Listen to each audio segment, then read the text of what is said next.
Okay, good evening, everyone. It's 5 o'clock now, which is our allotted start time, and in accordance with the normal protocols for the first meeting of the council, the acting chief executive will preside over the meeting for the first few items until such time as the elected members and mayor have been sworn in. So firstly, I'd like to acknowledge the Ngambri and the Kaurna people, the traditional owners of the land on which we meet today. We pay our respects to their elders past, present and emerging, and we extend that respect to other Aboriginal and Torres Strait Islander people who are present today. Section 60 of the Local Government Act states that a member of the council must, at or before the first meeting to be attended by the member, make an undertaking in the prescribed manner member's duties conscientiously and to the best of his or her abilities. I'll ask Richard Michael to undertake that with each of the, or with the mayor, so the mayor can take over from the meeting and then the elected members. Thank you. Thank you, Richard.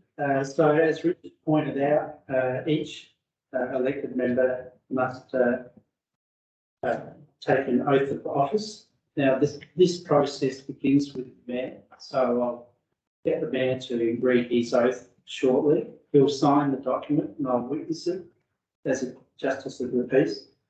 And then I'll proceed around the room clockwise to each elected member until we get to the end. So it'll take a good 10 or 15 minutes or so, but we'll get through the process. So with that, over to you, Mayor Bill.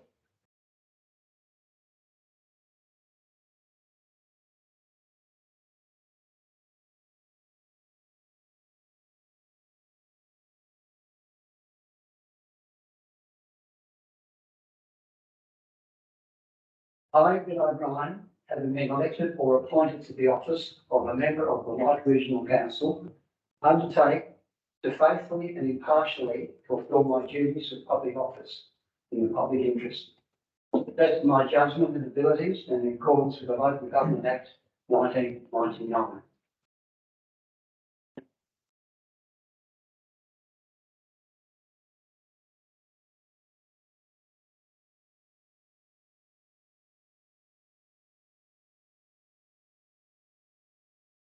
Thank you, Richard.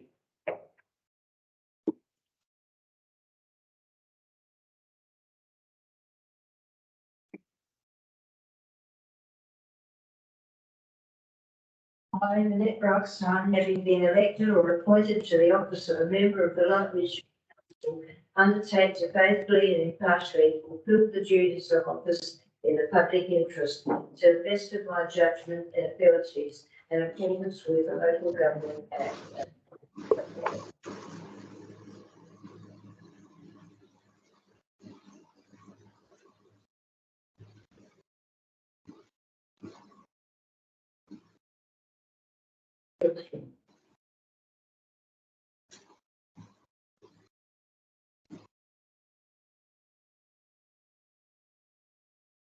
I, Tom Ross, having been elected or appointed to the office of a member of the Light Regional Council, undertake to faithfully, impartially fulfil the duties of office in the public interest, best of my judgment and abilities, and in accordance with the Local Government Act of 1999.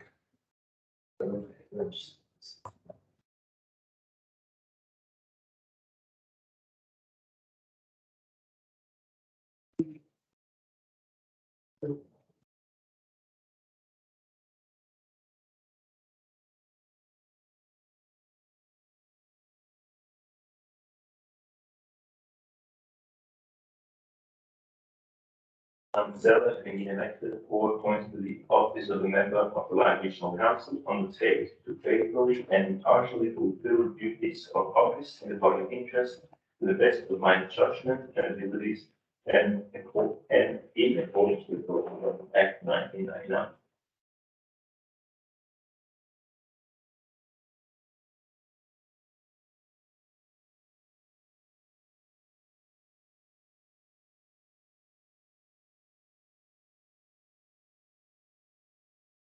I, Claudio Antonioli, having been elected or appointed to the office of a member of the Light Regional Council, undertake to faithfully and impartially fulfil the duties of office in the public interest to the best of my judgment and abilities in accordance with the Local Government Act 1999.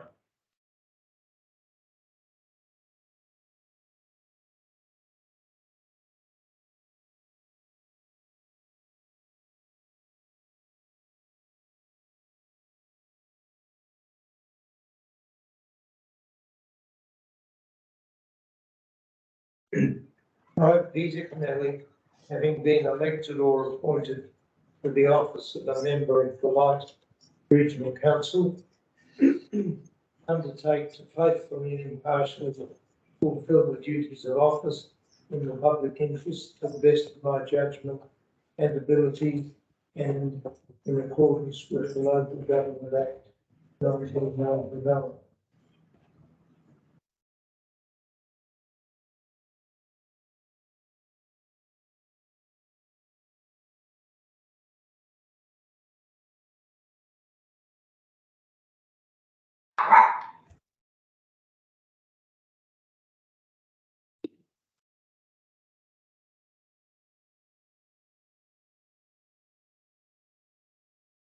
I, Alison Emery, have been elected or appointed to the office of a member of the Light Regional Council, undertake to faithfully and impartially fulfil the duties of office in the public interest to the best of my judgment and abilities in accordance with the Local Government Act 1999.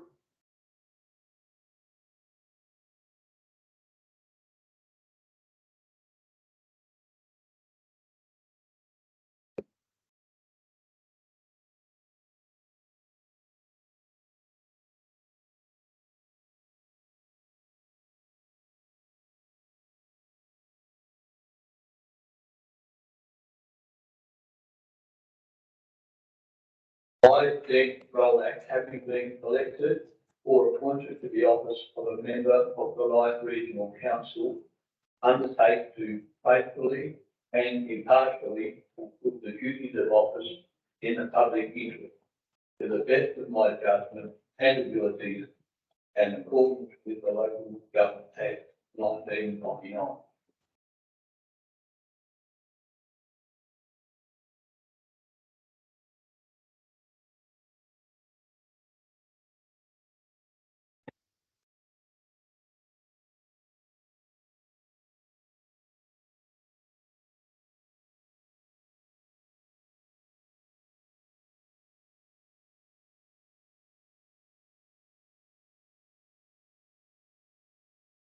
I, Michael Phillips Ryder, having been elected or appointed to the office of member of the Light Regional Council, undertake to faithfully and impartially fulfil the duties of office in public interest to the best of my judgment, abilities, and in accordance with the Local Government Act 1999.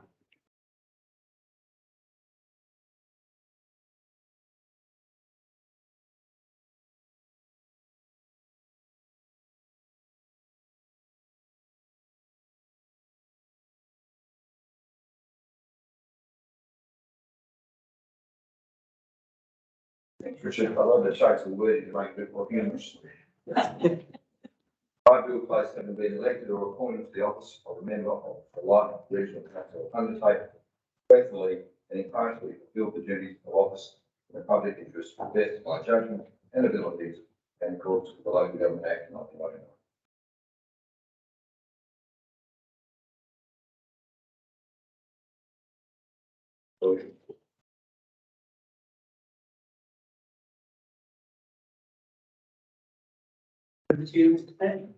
Thank you, Richard. Well, council, thank you. That completes those formalities, and I congratulate you all for your election, and look forward to all going on a very exciting journey over the next 4 years.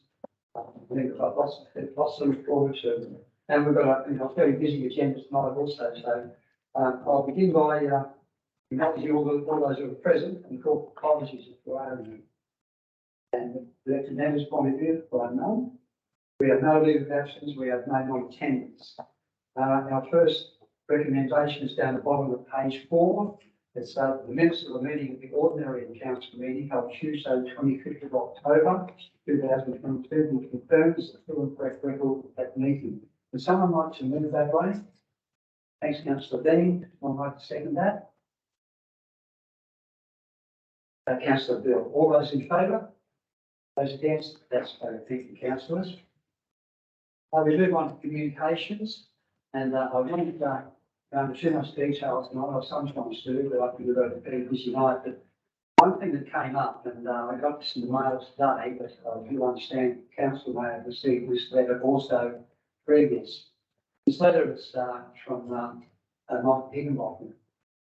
It says, it's a privilege to serve in public office at any level of the Australian government, but I have always considered the local government as closer to this to people in the community represents a special and unique opportunity to make that contribution to service. I would like to take this opportunity to congratulate you on the recent successful re-election of the Low Regional Council. The area has a rich local history which is deeply embedded in the foundation of South Australia and the early economic development of the state. My own sense of connection with the district was heightened by the deep family connection with the then Rosebery Agricultural College, going back several generations. Today, the region stands on the threshold of a new era of economic development that will again see it make a substantial contribution to the economy of the state, and the Low Regional Council will be a significant leader in that whole cooperative enterprise. I wish you and your fellow members well in the deliberations and assure you of my ongoing support in our combined efforts towards the prosperity of the Low Regional community. I would appreciate if you could share this message with your elected colleagues. I think that was a very kind letter from a fairly important gentleman in the state in terms of the development that's going on. So we'll thank Michael very much for that. And I must add that over this whole journey of the Rosebery project, which has been nearly 12 years now, Michael Higginbotham has attended this council chamber on many, many occasions to explain the situation as it was rolling out. And from those early public meetings right through, he never missed a beat. So we've got a lot to be grateful for. We're seeing what's happening there at Rosebery now rolling out from the first people who've already taken up residence. Been an interesting period, of course, as we've had the stressful time of elections, and it's everybody's favourite time as a councillor in elections. But we also had the judging of the Ag Town of the Year. Members might be aware that Kapunda has been with few the last 4 years. Again, we're in the final few, but that's as far as we've got. Mike Ponga was announced as the Ag Town of the Year and deservedly so. However, one night which I attended in Mount Barker, the presentations that we witnessed were first class, excellent, and any one of those towns probably could have won just on the presentations that was put forward. I thought ours was outstanding, and I'd like to thank Corin Chapel in particular, who I know is deeply involved. He's somewhere. Oh, there it is. Deeply involved in putting that presentation together, and I think this evening might have had a bit to do with it as well. So thank you for that. He did us proud. The RBA had their annual general meeting last night, which was extremely well attended in the winemakers room in Tanunda. It's a beautiful building. It's a lovely spot that Stephen Arms and the Arms Group built for their winemakers, and the Barons of the Barossa and so forth. The AGM was holding there, and David Stannings was the guest speaker at that, and he's the driving force behind the Toping Locally campaign, which is now a worldwide campaign doing particularly well in various cities of the world, encouraging people to shop and do their business locally. His presentation last night went over particularly well, but not so much for me, unfortunately. I was sitting right up the back, and he speaks very softly, and I couldn't catch a lot of it, but I know from the people there, including Councillor Dean, it was an excellent presentation and quite a credit. But the reason I raised it mainly is that Anne Ramoni, who's been a friend of this council now for 12 years or more, has retired. Last night was her final duties as the CEO of the RBA, and I think that would be a very fitting for our council to perhaps send a letter of thanks to her for her great service. She's been, a real marvel in that position and helped us council out exceedingly well in and providing opportunities for us to do over a long period. Also, the Louise and Marananga, we might be aware of that's very fine dining and accommodation space in Marananga, where Jim Carrier and his wife created some 12 years ago. They said no one can pay that price to stay there, well, they do. And they also sold for $3 million. And that's been a result of a group of people that actually own a great southern lodge in Kangaroo Island, which has been rebuilt by Max Pritchard, the architect that designed all the alterations at Settlefield, probably one of the finest in the state. He's recreating Great Southern Lodge and has done all the work in design work at New Louise. It's a fantastic space and it's a real credit, and it's probably one of the finest dining and accommodation in South Australia. It's right up there, there's no doubt about that. So it's in our council division, which is I'm pretty proud of. So that's probably enough for me. I did have a quick meeting with David Spears and Penny Pratt at the 165th Penny Cultural Show in Kapunda, and taking my hat off to those volunteers. It was a fabulous show as usual. Plenty of people there, and to see those kids up on the stage singing in an Aboriginal language was incredible. It was really quite touching to see that, and they did it. Little ones, it had a nice feel. But David Spears was there and Kenny, our local member. I've got a bit of a chat and of course, but it was nice that they took the time to be there. But that's about all for my communications. Are there any councillors that have anything? Councillor Van? Thank you, Mayor Bill. Just wanted to say a bit more about the Christine visit. He, as mentioned, was the architect totally locally. But his whole, all the stuff that he's done is publicly available for free. And he has been out there, I think, organised by RDA about 4 times. And he conducted this time workshops right across the RDA area, including in our council area, in one Cruising and one like in Kapunda. And Boswell's. And Boswell's as well, yes. So, the good idea come out of that, which I think we should pursue. And the good thing about what he said was most of that cost too much, which is the way he operates and the way his people operate. So it's certainly something I think we should. Thank you, Dean. Councillor Dean. Any further comments? Or no? If not, we'll move on. The deputations and presentations we have nil tonight. That's not unusual too.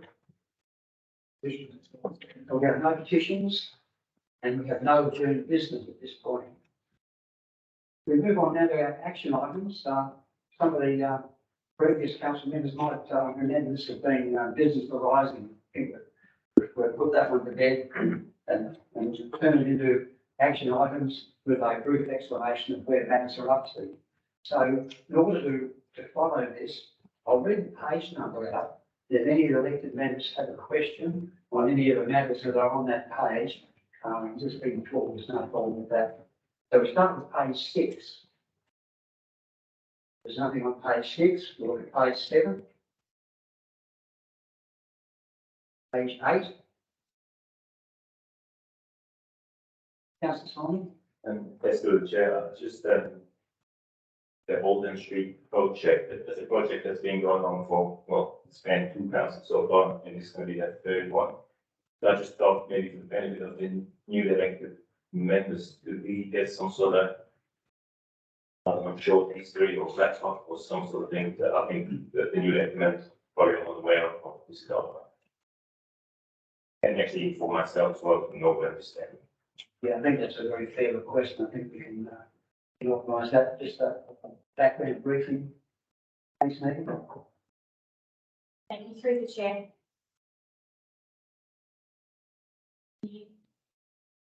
The Holden Street project was originally a proposed retirement village, and there were 4 units that were constructed.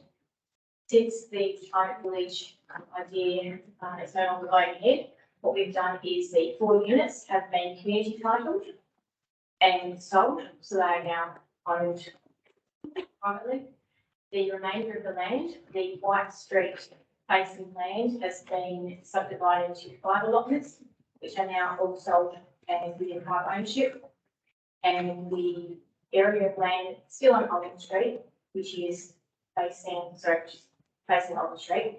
That was the former Cundabon pub rooms, has just been demolished. I think they've cleared the site this week, final sections of it. So now what we're doing is the final works required for the land division application to be provided clearance to create and retain 2 items, and that will be sold as well. Currently, there's interest already for 2 parcels to be sold. Just waiting for me to get the stormwater connected to the easement. SA Water already provided their meters, and I believe power is really on site. Thank you, Lisa. I think we're all aware of the history of why that happened. And now that we've transferred the bowling club, which was the bowling club site with those properties that exist, to where they are. And they're probably one of the most successful bowling clubs in South Australia now, and certainly probably one of the finest venues. And that was done through a whole series of transactions, including selling to Caravan Park and so forth. But what I've done, I think it would be valuable for our councillors to understand that this particular project is not completed yet, but financially, I think we're going to come out in front. Would I be wrong in saying that? Chair, I can speak for the construction of the land division project, obviously involved in the earlier side of that, but have to provide a report at a future date. Yeah, I think so, because there's a little bit of a mixed message going around the place that, there's lost $1 million and all these sorts of things. I think we need to put that type of room to bed. And because it's nowhere near right, but it's how wrong it is. We need to, we can do that and get that message out to the public. That's right. Well, you have a pretty council report that says in the whole of 750,000. So I don't think it's the Raymond bill. I think the report was to this council only a few months ago. So I do agree you can't all hasn't sold, but there's a few things a bit of a long way to say you sold the least of the Caravan Park and then adjoin that. That was money which you allocated. It's a bit of a I don't think it'll really great issue on it, but anyway, the one question I have got is at one end of the bowling club area, there's where the houses were built. There's a plain little building, and how is that going to be? No, not the old club room. The old club room has been knocked over, and then at the other end, that block is there? Yeah, how is that going to be? Through the chair, that little building is actually owned by the person who owns Unit 1. It's their Right, so that's. It started that first moment. When is that? So when next time, is the time? Yeah, that's not sure. Well, I take on what Councillor Collins said, and that's quite correct in that report.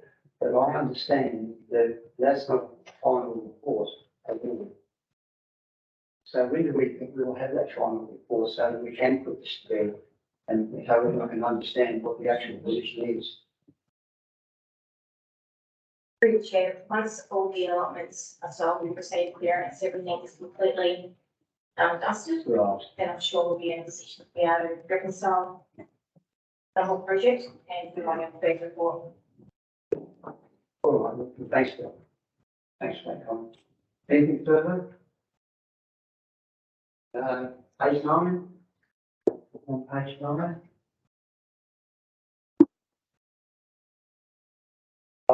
We're recently also want to welcome our staff members here tonight. Thank you for being here. And I noticed David Hope is here as well. Thank you, David. You did our financial report for the real work project. Thanks, David, for taking the time to be with us. Appreciate it. Page 9, still. On page 10. On page 10. We will move to section 9 of our, sorry, my comment. Yeah, sorry, there was one on page 7. I see there was a make on notice that unsealed road by councillor Rowley and, Jane, sorry. So that's a report that's going to be written, is it? And when will that be presented? Down at the bottom, councillor Dean, of page 7, 26th of the 7th. Motion on notice at one point on that regarding unsealed roads. Yes, I appear on page 7. On page 7, about 3 up. Oh.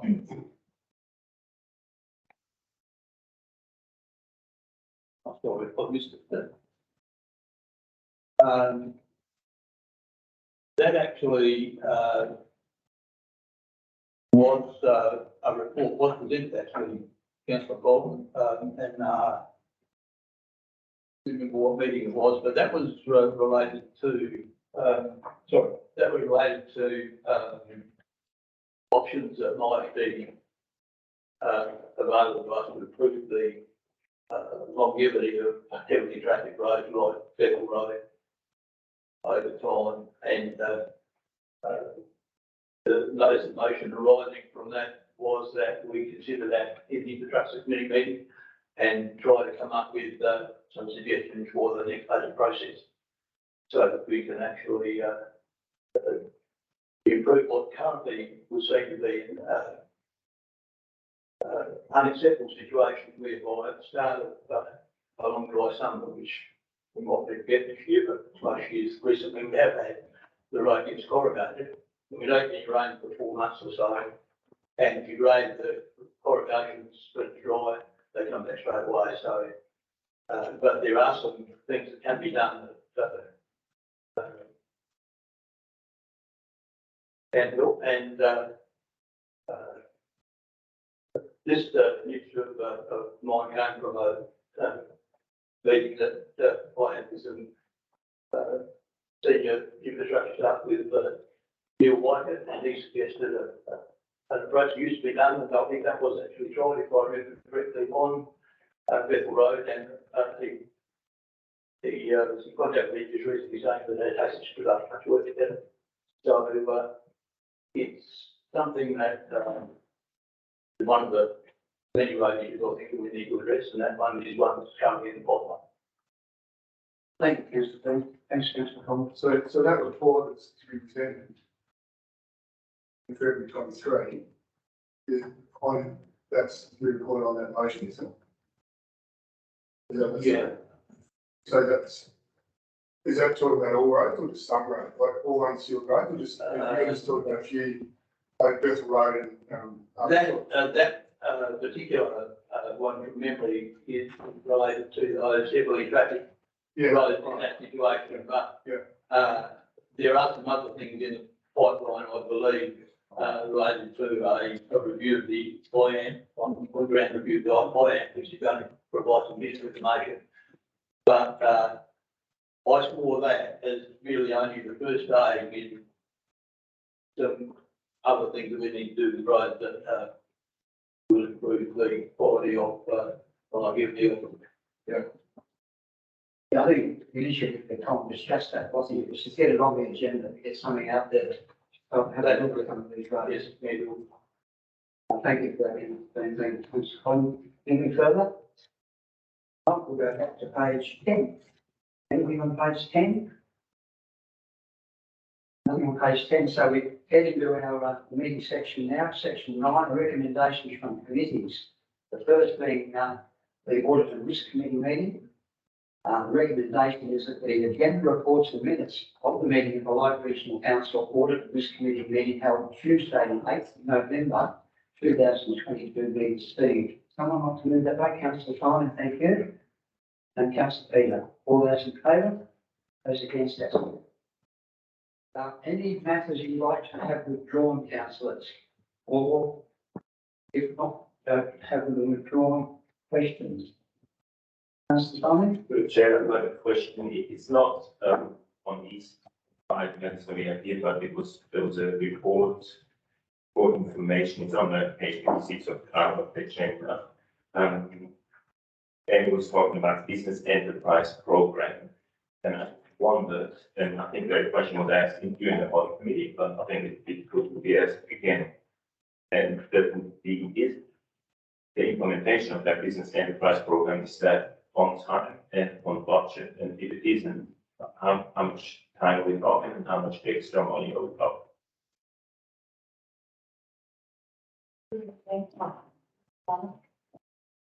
Either way, yeah, so, the project,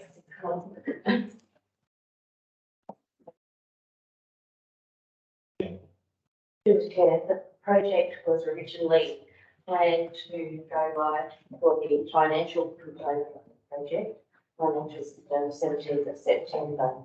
It has been delayed somewhat, and we were unable to gain our data from our current service provider, and so that does help us out somewhat. We have, since that time now, been able to get access to our financial data, and the project started with our new service provider this week to upload it into the new system. The new data update for the financial system is the 1st of December, so only in a week and a half. And the other systems to follow our rating of property on the 12th of December. And payroll, most important probably for staff, but payroll system go live on the 14th of December. So as we were behind a little bit, but unfortunately, we have likely stopped the data. As far as budget, we are tracking as expected, other than we had to pay extra funds to source that data, so that was outside of the original scope. But we'll have a full report and then once the project is implemented for the audit committee, which is really in February. Thank you, Jim. Thank you, Councillor Simon. On the audit committee and auditors committee agenda, you find that item if you don't have to look at that, councillors. We get a bit more background still up to Councillor Simon we've talked about.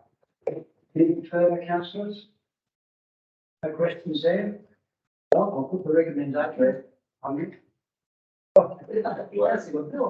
You've been there. No, that's right.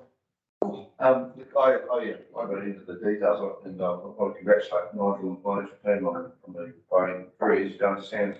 Pretty good for me. Just a query there, the last year we got grants and subsidies, other grants and subsidies of 2.5 million, which was up from 1.8 the year before. Are we liable to see that again with those sort of grants hanging around this year, or what's our situation on that? Yeah. I think the short answer would be yes. We've already received about 1.6 million of that sort of money, but in accordance with our INF, we need to bring in about $1 million a year in grant or in additional grant money to balance the IN account. So we're tracking above that number.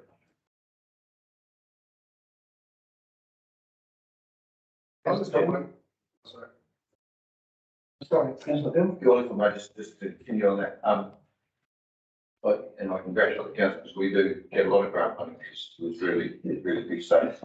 And just a bit of a comment, the current rain damage on the roads has been pretty horrific, as we all know, probably nationwide. Is it worth making any applications to the federal government for road funding to cover the rain damage?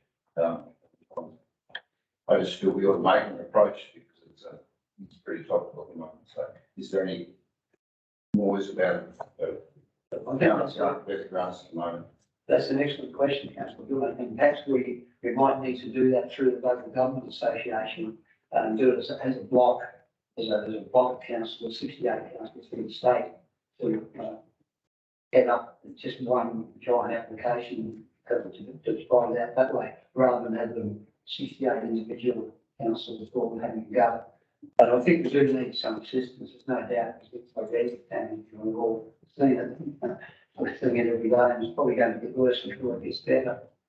So I guess we need to have some sort of a plan, and I'm more than happy to raise that local government level. See what the plan is, if that's, if we can, what they've got in mind, I'm still going to have something in mind. Thanks, Councillor Bill, anything to Councillor Conway? Yeah, I just had one on, Nigel's report here, but just saying that the debt we've got, or we've got is, so the borrowings in, 26.5 up to 28.8 for the 3rd of June 2002, and that brings in the, running water money. So where actually are we sitting now in our council debt?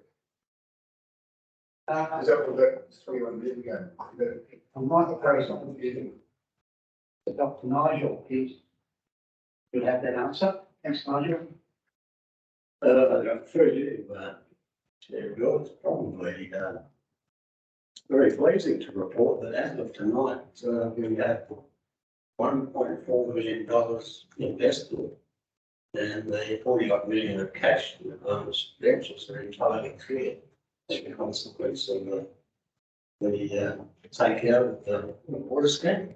That won't remain that way because a number of the cash advance ventures that we currently have are related to things like the stimulus, light stimulus program, which projects still to be spent. It's a very favourable situation at the moment, and we, other than the fact that interest rates are going, we're expecting a favourable result on that budget. Thanks so much. Thanks, Councillor Collins. Anything further, councillors? If not, I'll go back to the recommendation 2. That the reports and recommendations of the meeting of the Light Regional Council Audit and Risk Committee, meeting held Tuesday, the 8th of November 22, numbered 1 to 5, as listed below, be adopted. Someone like to move that way? Councillor Dean and Councillor Peter. All those in favour? Those against, that's carried. Thank you, councillors. I can assure you we've got a very robust audit and risk committee chaired by Ross Haslam, who doesn't take any prisoners. He's pretty serious, and he's seriously involved in risk management also, which is something that's been brought into that committee in his since he's been chair. He looks at risk as being equally as important as watching the dollars and cents as well, and we make sure that we address that in these meetings. We move on now, and thank you, Pepper, for this report, for information, and it takes a really solid program update. Are there any questions there in relation to that? Great to see the library again expanding and doing these things for our residents and our young ones in particular. It's terrific. It's come alive, right? No questions there, councillors? We move on to 10.2. The Local Government Association of South Australia draft minutes from the annual general meeting. And thank you so much, Richard, for compiling that. Are there any questions, councillors? Not, we'll move on to the temporary boat closures at Kapunda Christmas Street Party. It'll be on the 9th of December. Fairly straightforward. And the Wheeling Christmas Street Party is on the 16th of December. Any questions or concerns with that, Councillor Collins? Just on the street party, growing up in the main street was always closed, and why is that not the case? These days, why are they worrying about the next time? Well, it's a very good question, because my history goes back to those days when it was closed. Their cars all the way to the British Wales. I think we'll find now, we might pass over the issue, we'll probably have more, but I think it's just the cost. The cost of those is relevant. Oh, thank you, Dean. Answer that. Right, Thank you, through the chair. The kind of Christmas Street Party likes Freeling, they have their own committee that managing the Christmas party. Now, the area that they need may relate to thunderstorm loss that they had as well. and the interest that they have from the different groups.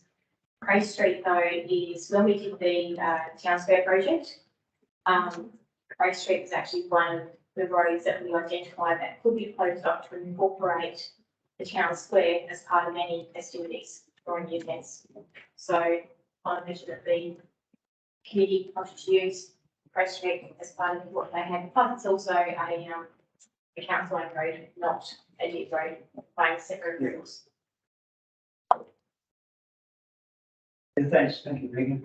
Councillor Lynn? The Freeling Street Party was going to be held on the Freeling Oval, but that's been saturated and they can't do that. So they had a meeting last night and they decided to have the children's rides in the car park on the farm, and then have the whole, all the stalls and all that in the actual farm centre. Because that's the only way they can do it. If they don't do that, then it won't go ahead at all.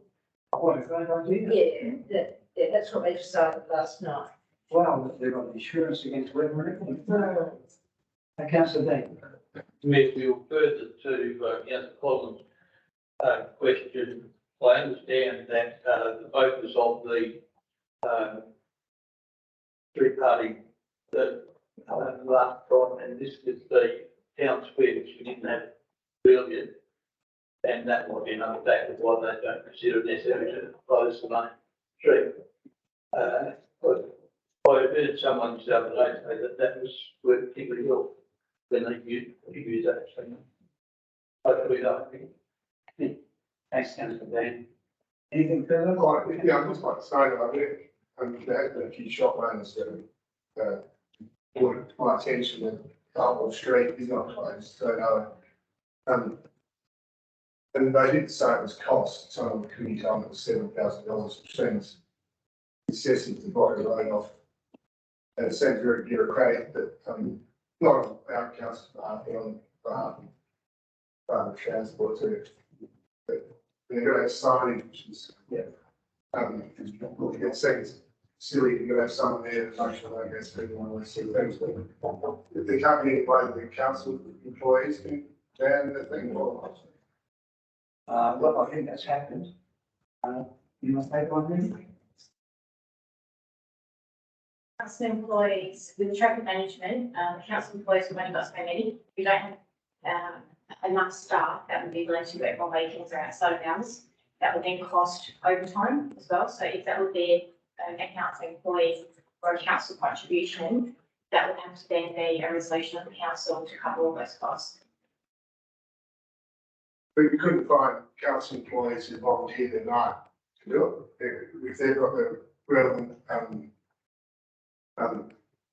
white card or ticket or whatever, then volunteer their time for the town. That will happen. Really, I think Councillor Conway stays right, but it's just pity, I think that's taken life. But closing the streets is an expensive operation, and the legalities come into it if something happens. And something happens, of course, who's responsible and it comes back on the committee, the organising committee, and of course, they're only just good volunteers. We'll follow it through with the organising committee though, it may have been a change in direction that they've gone, I'm not 100% sure, but we'll follow it through and see if there was something else and if there was an impediment, if there's a way around it. Do you know if there are any main street traders on the committee organising the committee? Well, I've been approached by two people, I'm not sure if they're on the video or not, but they seem to be very much abreast of the problem and the cost of it all, and they still have to pay $700 to close the street off, which they are. And it's going to cost $7,000 to close the main street off, but it just seems, it's been done for 100 years, without it can't be done this simple. It's a member of money, but anyway, that's just the way the world works. Councillor Parker. Yeah, if I may, I, having previously been on that committee myself, the intent and the preference of that committee has always been to have the Christmas street party as part of the main street. Costs certainly have been prohibitive in the last few years. Also with COVID as well, there was the fact that they had to account for the number of people that were in close proximity, and that would have meant closing off all the arterial roads that led into the main street, which obviously wasn't feasible. From the Cray Street is definitely the second option for them. It's not their primary preference. Preference would have been the main street, but obviously the cost has held them back somewhat. Also, being mindful to Colin Ross, to Councillor Ross's point, there are a lot of main street traders which not only benefit from trading during that period, but they're also the same people that volunteer or donate power to a lot of the amusement rides and things like that, or running extension cords out. So I'm not sure. Actually, I've got a meeting with them next Monday night because I've been asked to MC that show. But I'm not sure how they're going to go about getting power out to all those rides, side shows and whatever, considering that the majority of that side road is residential other than the town square. So just in clothing, it is that $7,000, which is the final sort of do that's breaking account back. And I believe last year, I'm not sure of the accuracy of this, but last year it was because the bypass was still under construction that they felt the need that they needed to keep that main road open for traffic to go through. But certainly now with the bypass in place and operational, I think it's something that should probably be looked at again. Well put. Thanks, Councillor Fabian. Anything further, councillors? Not, we'll move on. Thank you on five. There's a planning system implementation review. And thank you, Craig, for this report. That's good to see that they're still looking at that. Change, another change to a change. If there are no questions in relation to that one, there's a recommendation at the bottom of page 19 that the reports for information be received and the contents therein noted by council. Thanks, Councillor Lynn. Someone like to second that? Councillor Simon, all those in favour? Those against, that's carried. Thank you, councillors. We'll move on now to our reports for decision. This is the first one. It's a really important one. And I'll pass over to Richard, our acting chief executive, for a presentation deal to us. And hopefully, and well, not hopefully, I know we've heard that you'll learn a lot more about our council after the presentation.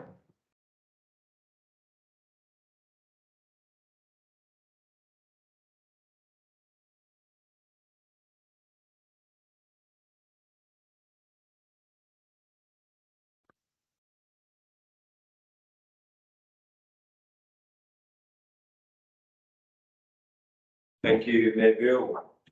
And welcome everyone, and hope you're enjoying the first part of the meeting so far. Look, again, first meeting of the newly formed council is always an opportunity for the chief executive to just run through and give a bit of an overview of what's been happening over the last few years in council, and then you know, a little bit about the governance arrangements. And probably just a little bit of scene setting before we start looking at what we have on our books at the moment and what we're looking to do over the next couple of years, including some of our strategic planning. So I'll just touch on some values, a little bit of reflection. As I said, elected members and administration, how that works together, and I've hopefully put it pictorially, which might help. And strategic frameworks and governance, you know, just a little bit, I stuck down on me. Nigel's gone. He's put some very good projections or charts together, just showing our financial position at the moment, which is extremely good. The growth, Kyron has put some excellent projections forward, which many elected members would have seen last year or earlier in the year when we did our workshop, and Kyron has now updated them. And then we look ahead at what's to come.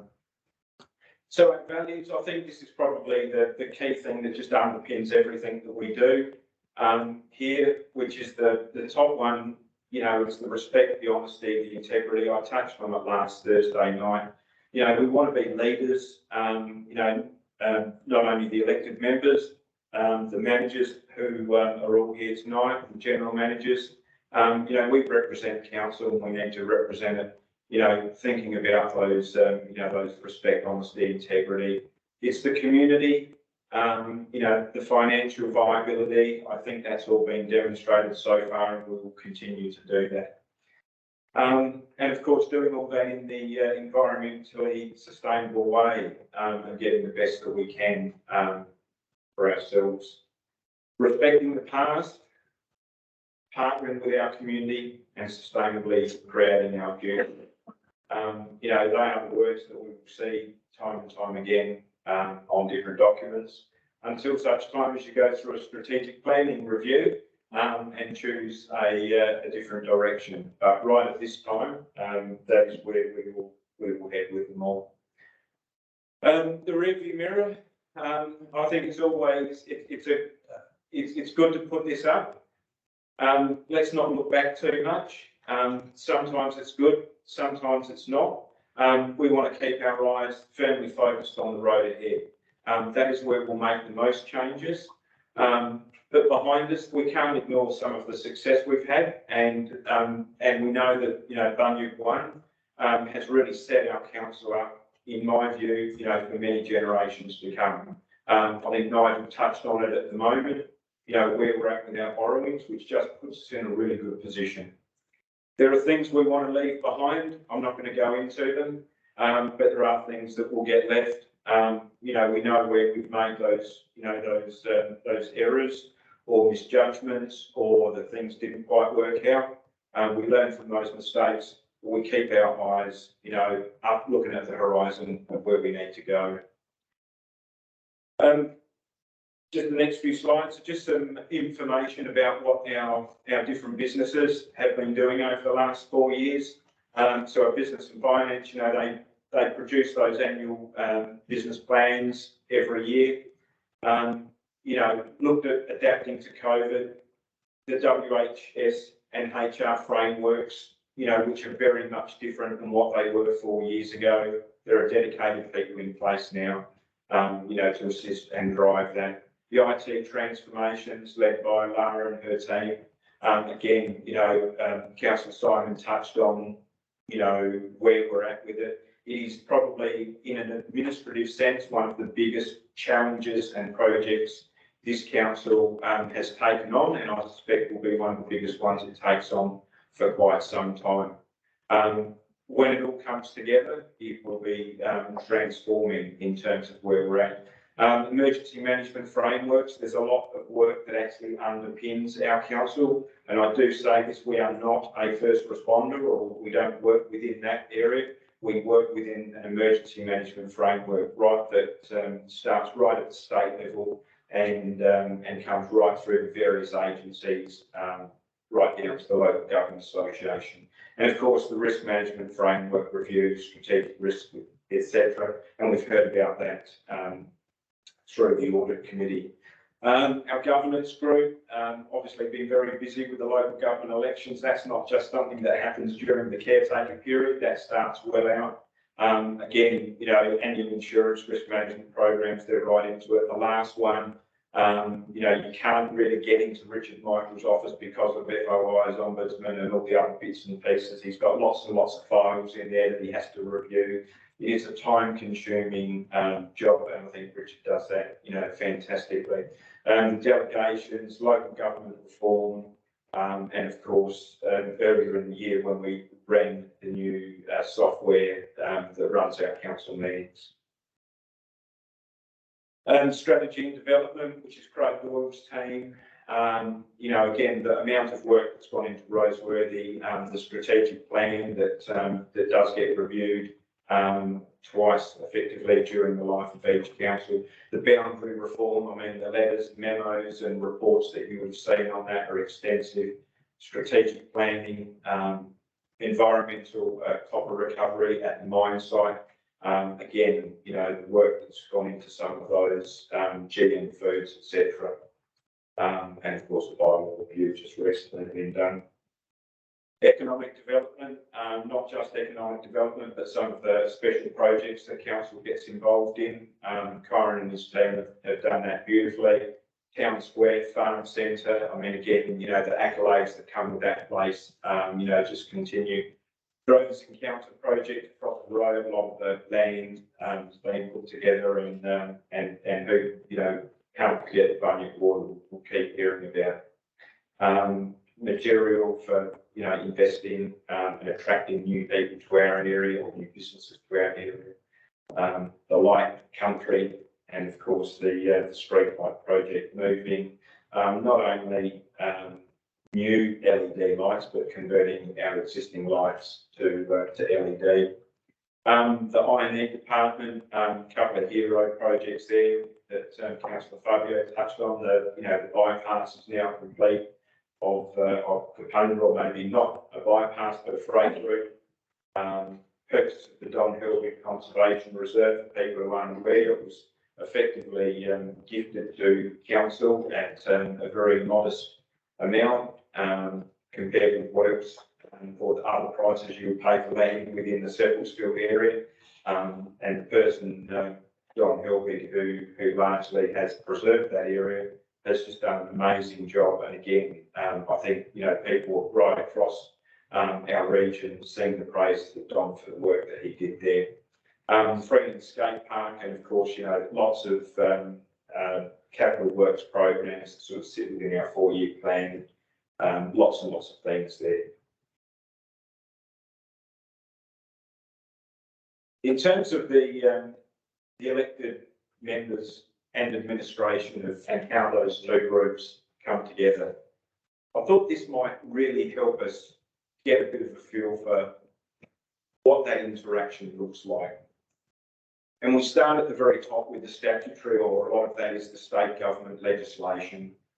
There's a little bit of in the legislation, the bylaw work that council does. But for elected members, you can see that it is those strategic documents, that is what you will be putting together, you will be reviewing, you will be adopting, and ultimately it will be for the administration to implement those strategies. There's a variety of policies and resolutions are all elected members, and there are some policies in there that will be administration, and they tend to be policies more around the human resource than anything. The procedures, a lot of that stuff, again, we're starting to get down into the weeds now, which is where the administration will work into the procedures, and there's a variety of supporting documents, and I'll touch on that in a moment. But what we really want to show with this is that we want the elected members working on the business. We want you to get your eyes right up high, those strategic documents. We know that there's people who've come in with different platforms and, you know, wanted to come back to council doing different things. Absolutely perfect. Focus on that in the strategic sense. Yes, there'll be a road over here that might need doing, or, you know, some buildings that might need doing, some planning matters. We need to focus at that strategic level, get those strategy documents right, and the rest of it will just simply fall into place. The staff will be down there working in the business. So we'll take all those documents, we will be implementing those strategies, those policies, those resolutions. We will do that to the best of our ability.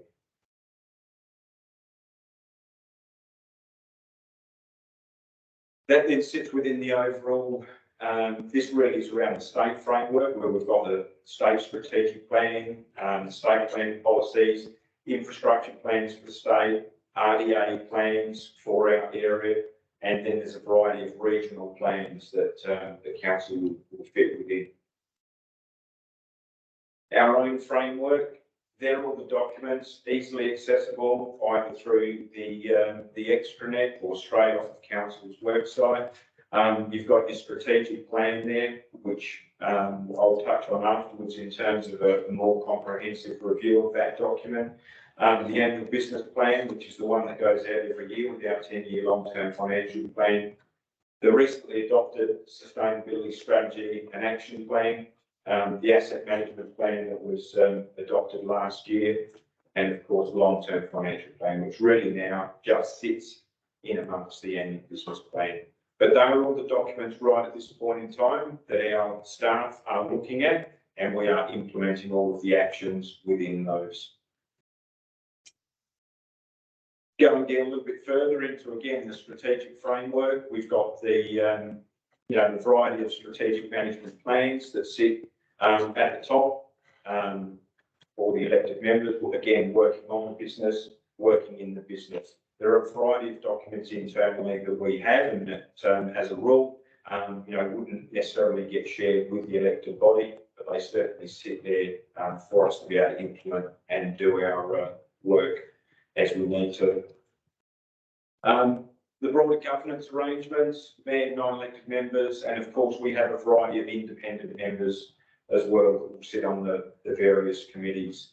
So some of our elected members and staff will be nominated to sit on external organisations, committees.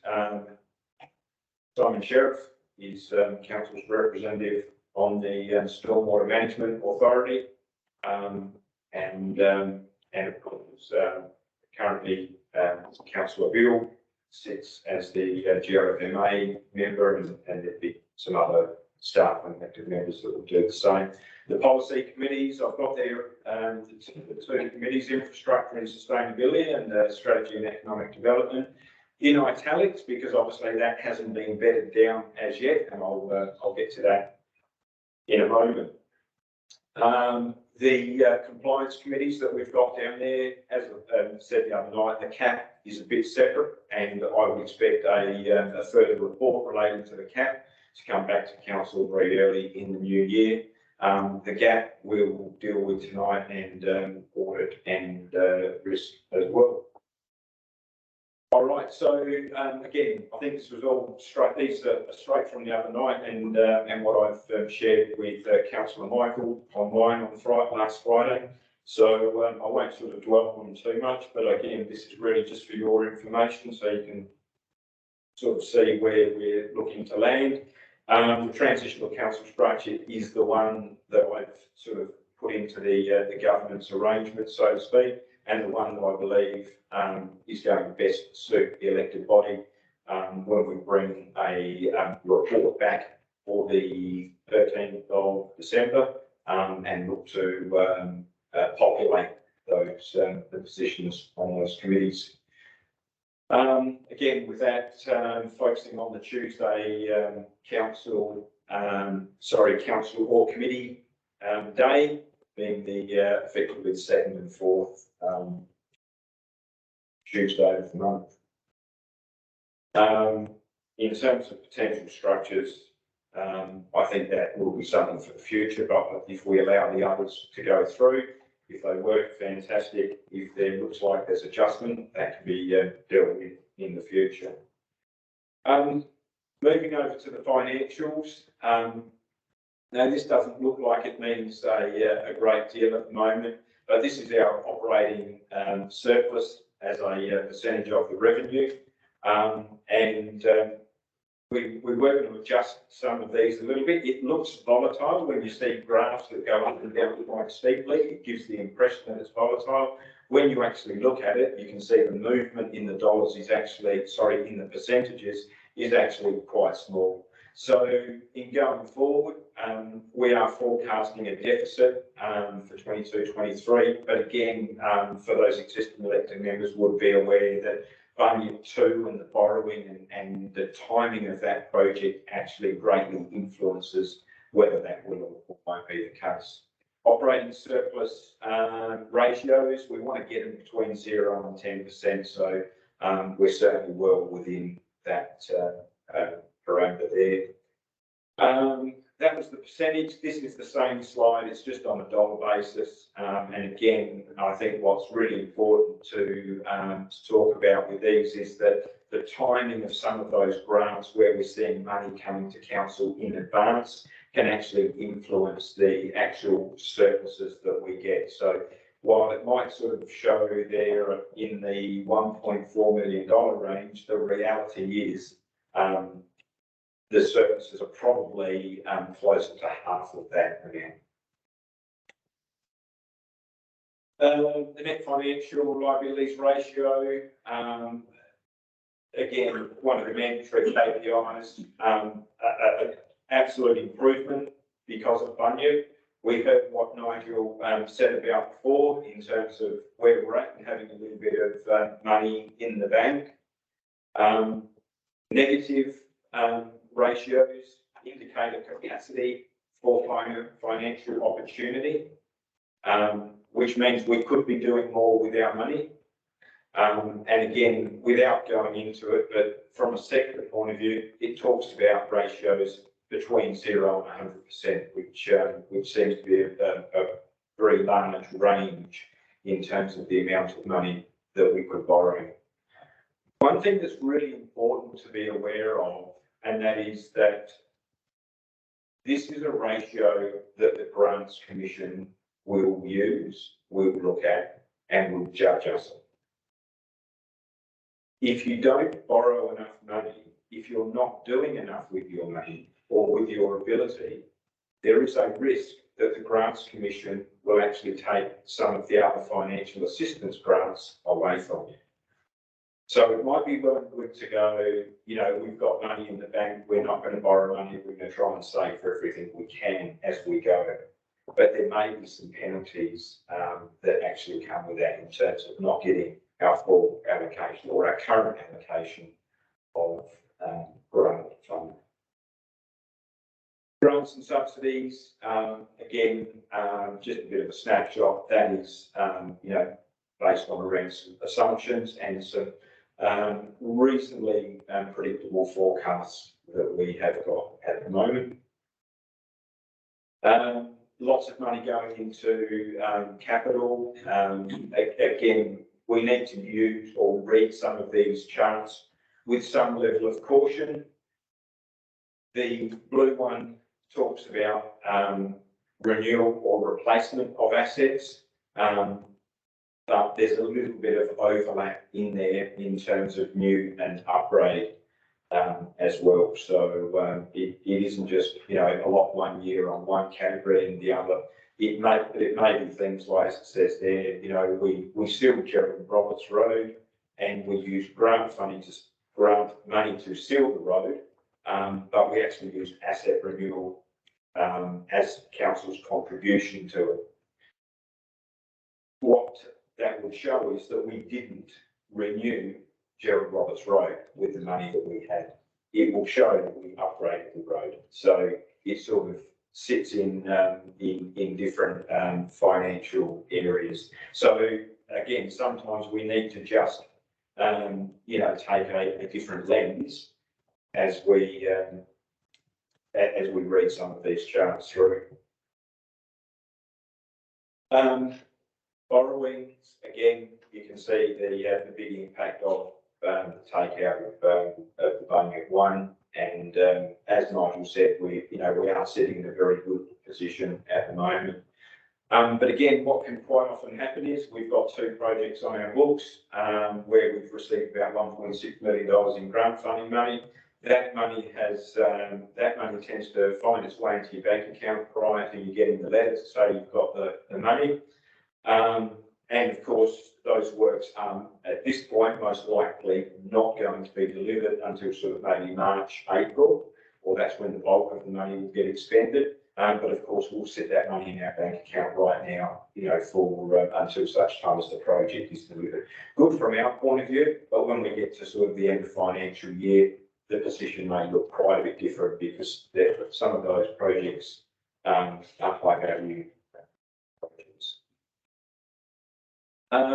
This is probably, you know, one of the most important ones straight out of the annual business plan. And this is the long-term financial plan assumptions that are made. So, you know, from your point of view, you are the policy makers. You are the ones who set these numbers. Staff will obviously give some guidance as to, you know, where the numbers should be sitting from a sector point of view, from the current economy point of view. But ultimately, we're the elected members that set some of these numbers. These numbers then, of course, all get aggregated together to ultimately get our total income for the year. be remiss of me not to talk about rates, because I think this is going to be one of our key challenges over the next 6 months as we look at our rating strategy. And again, this simply shows that Light is probably a little bit average, or sitting a bit average in terms of the of where it rate, or how much money you can raise through its rates. And I'm going to quickly skip over this one because Councillor Colin had a million questions on the primary production rate. So, but all of these slides will be available to you. But again, you need to look at all of these in the context of 1 year to the other. So that might show that Light Regional Council is a little bit down this year in terms of its increase to the primary production rates. But the reality is, and as many of you would know, that the previous year probably saw, quite an increase to the rates. So growth. This is probably going to be the one that will be the greater challenge in, the next 4, 8, 12, 16, 20 years for subsequent elected bodies. So the population projections, 2036, it sounds like it's a long way away. I joined council in 2010.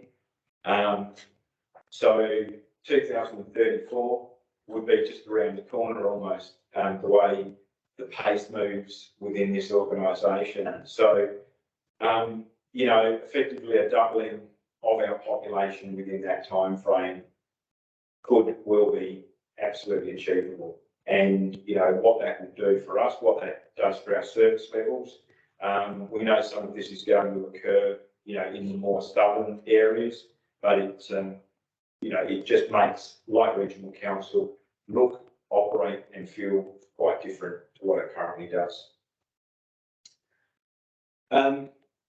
So just ignore the red at the end for the moment, but this has been some sort of growth projections based on Roseworthy, and we're sort of seeing probably 150 lots per year being released. That's currently what we're seeing released.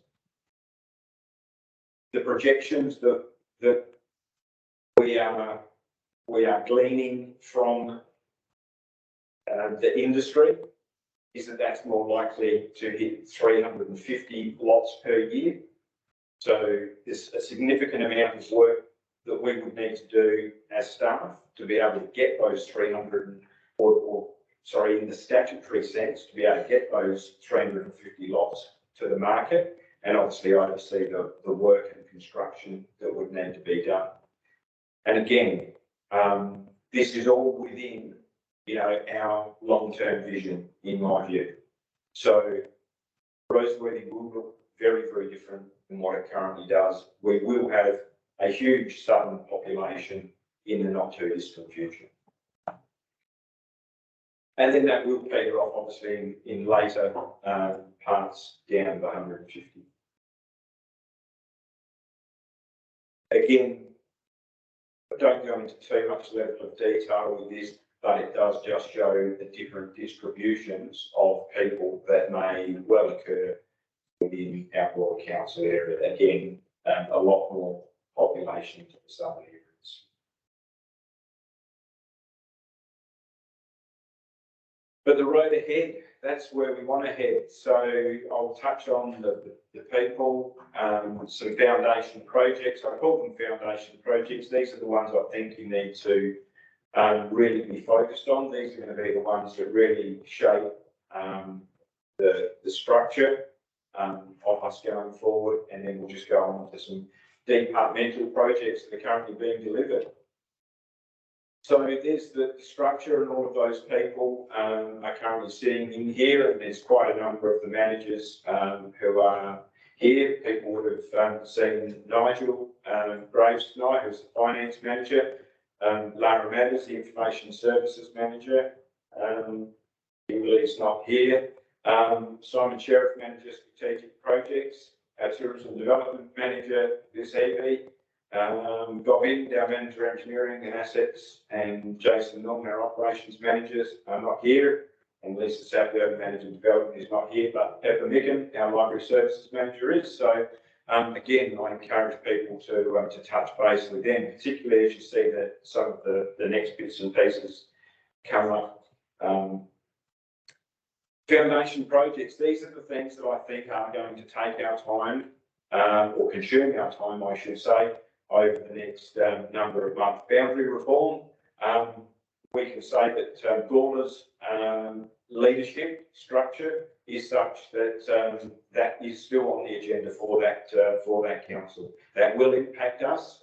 We will need to be fully understanding it. We will need to be responding to it. We will need to be cognizant of the political environment that can occur as a result of that. And probably more than anything, simply be prepared for it. CEO recruitment, I'll let June talk about that later in her presentation.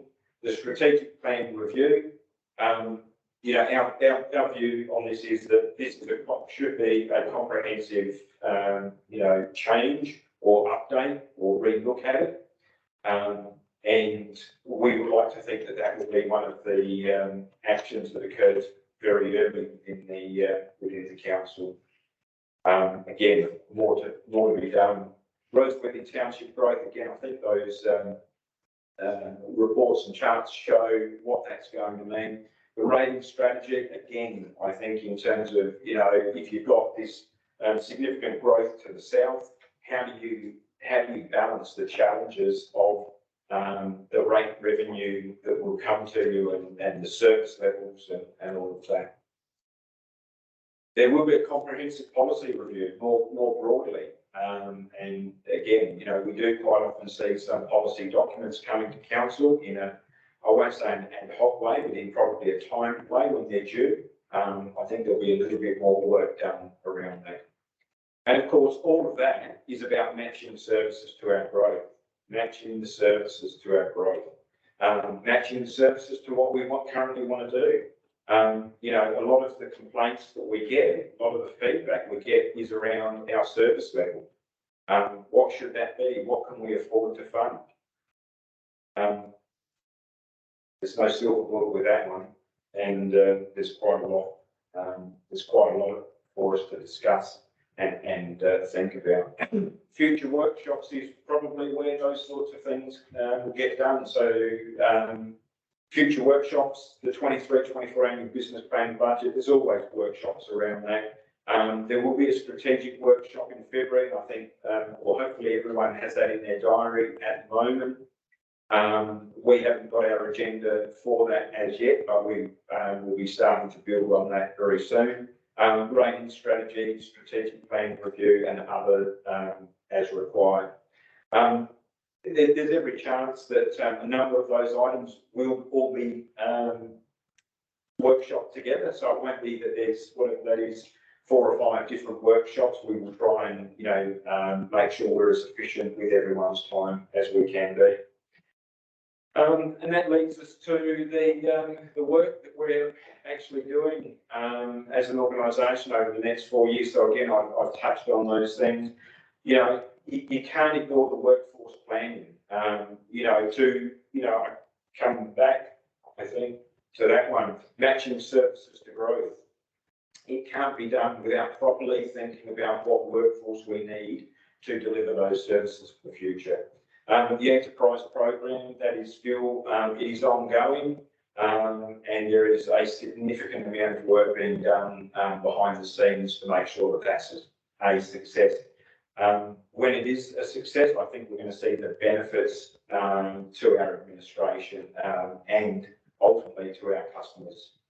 And there's some reviews of emergency management stuff, governance, policy reviews, behavioural standards. There's some new policy documentation around that. The elected member portal and the digitisation of that. Carrie and Colin have been doing fantastic work around that. We want to keep doing that. We want to keep getting information to people as quickly and easy as possible. And when we need information from people, we want to get it back in the same manner. The governance framework we've sort of touched on. There's training, that will need to happen, and of course, broader local government reform and the ongoing work of those other matters. Strategy and development, again, infrastructure deed implementation. We've heard a lot from people who are impacted by the rain at the moment and the broader Roseworthy development. Infrastructure deed implementation is the tool or the vehicle that's got all of that wrapped up into it. We'll continue, or Craig's team will continue to work there. Development assessment, you can see if we've got 350 allotments per year, and while we don't do all the assessments in relation to the building work, there is still a significant amount of work we've got to do. And of course, we've got people in there who, if you've got 350 allotments per year, you have quite a bit of handover of assets. So again, lots of compliance work for us to do. Lots of planning work to do. Reconciliation action plan is well underway. We would like to complete and implement that soon. Comprehensive strat plan and the dog and cat management plan, which must be undertaken during 2023. And I'm not sure if that's early or late, but during 2023. EV Drovers Encounter, we will continue to advocate for investment into that. Drovers Way Drive Trail, you know, we're at that point where we're starting to get prepared for the signs that will lead and guide people and highlight their areas of interest. Public art into the public realm. Great Australian Wine Trail, the cycling trail that is just going to Lemcast with other cycling areas of the state. Visitor information, Roseworthy, water scheme, a lot of work to be done with all of that. Infrastructure and environment, 4-year program, well underway. Obviously for this year, a little bit behind schedule with some of the weather, but more roads to be sealed, roads to be resheeted. The historic wooden bridge down at Anglebone will be upgraded by the Playford Council with a cash contribution from Light Regional Council. So that's you know, that is quite a structure, and one of only a few of that size in Australia. Freeling wastewater treatment plant is starting to progress in the right direction, and hopefully by September next year we will be turning the tap on to provide water to a grower of vines in that area. Asset management plans, we've got corporate land reviews, stormwater management plans to get progressed. Our team, sorry, my apologies, your team. Run a lot of the procurement and contract and systems and meetings just backfilled those after some experienced people have left. And of course, our sustainability strategy, that document, there's quite a number of action items in there. So with that said, hopefully that gives you a little bit of an overview of where we're at. I'm happy to take a few questions if you're able to, Andrew. Councillors, are there any questions? Is there anything that we should have possibly left out? I must say, Michelle, I've seen you do a number of presentations, but that's the best one. I really congratulate you on that. That was an excellent presentation and so well put together. It didn't leave too many gaps. And I think everyone, when they get a copy of that, can distill the information in that's going to be important to them, even though it's all important. Certain things we want to focus on, it's all there. And the questions can arise from there, which they probably will have been got more time to absorb it. But I think it was an excellent presentation. I look forward to getting a copy of that. No, thank you, and thank you to Carrie for some great assistance with it. Yeah, well, the whole team must have worked overtime. Thank you very much, Councillor Simon. Absolutely. In the last 12 months, we've probably had about 27 staff leaving us. So I just wanted to talk about workforce planning and the role of head office and stuff. Is that something that we as elected members should be worried about, or is it some sort of kind of that's just happening all over the local government sector, or that there's something to be worried about? Good question. Yeah, look, I think it is a concern because, we've had quite a lot of people leave, as you say. Some of, in fact, I'd say many of those people, haven't left, because they've been disgruntled with council, although I won't say that everyone has been completely happy, but many of those people have taken the opportunities that are presenting themselves at the moment, because there is probably a lot more choice in the market for people to progress within their own careers, and there's quite a lot of people who have done that. The workforce plan probably won't focus on, why people are leaving, because all of the jobs that we currently have, we definitely need. I think the workforce plan will probably focus on the growth that we need to make to, continue delivering the services. Rose, I know it's a little bit about Rosewood, but in terms of the open space that council maintains, at a manicured garden level, Roseworthy will probably double what Light Regional Council has in the next 5 to 10 years. So, it's those sort of things. But equally, it's, what will the community expectations be of council in that area? Do council need a presence, Are we living in a modern world where no one really wants to see council as long as their lawns are mowed and their bins are empty? I think there's a lot for us to work our way through. But in terms of the concern, I'm not concerned. I'm disappointed. It's always disappointing to lose good people, but I'm certainly not concerned. Thank you, Richard. Thank you, Councillor Solomon. Any further questions, councillors? If not, there's a recommendation at the top of the page, number 20. Council received a note here, actually, Chief Executive Officer's presentation titled Council Briefing 22 November 2022. Would someone like to move that way? Thanks, Councillor Peter and Councillor Fabio. All those in favour? That motion is carried. Thanks once again, Richard. We move on now, councillors, to the next item of business, which is 11.2, Light Regional Council Governance Arrangements. Perhaps I might pass on to Richard to drive us through this bit. Can you invite Richard? Thank you, Mr. Mayor.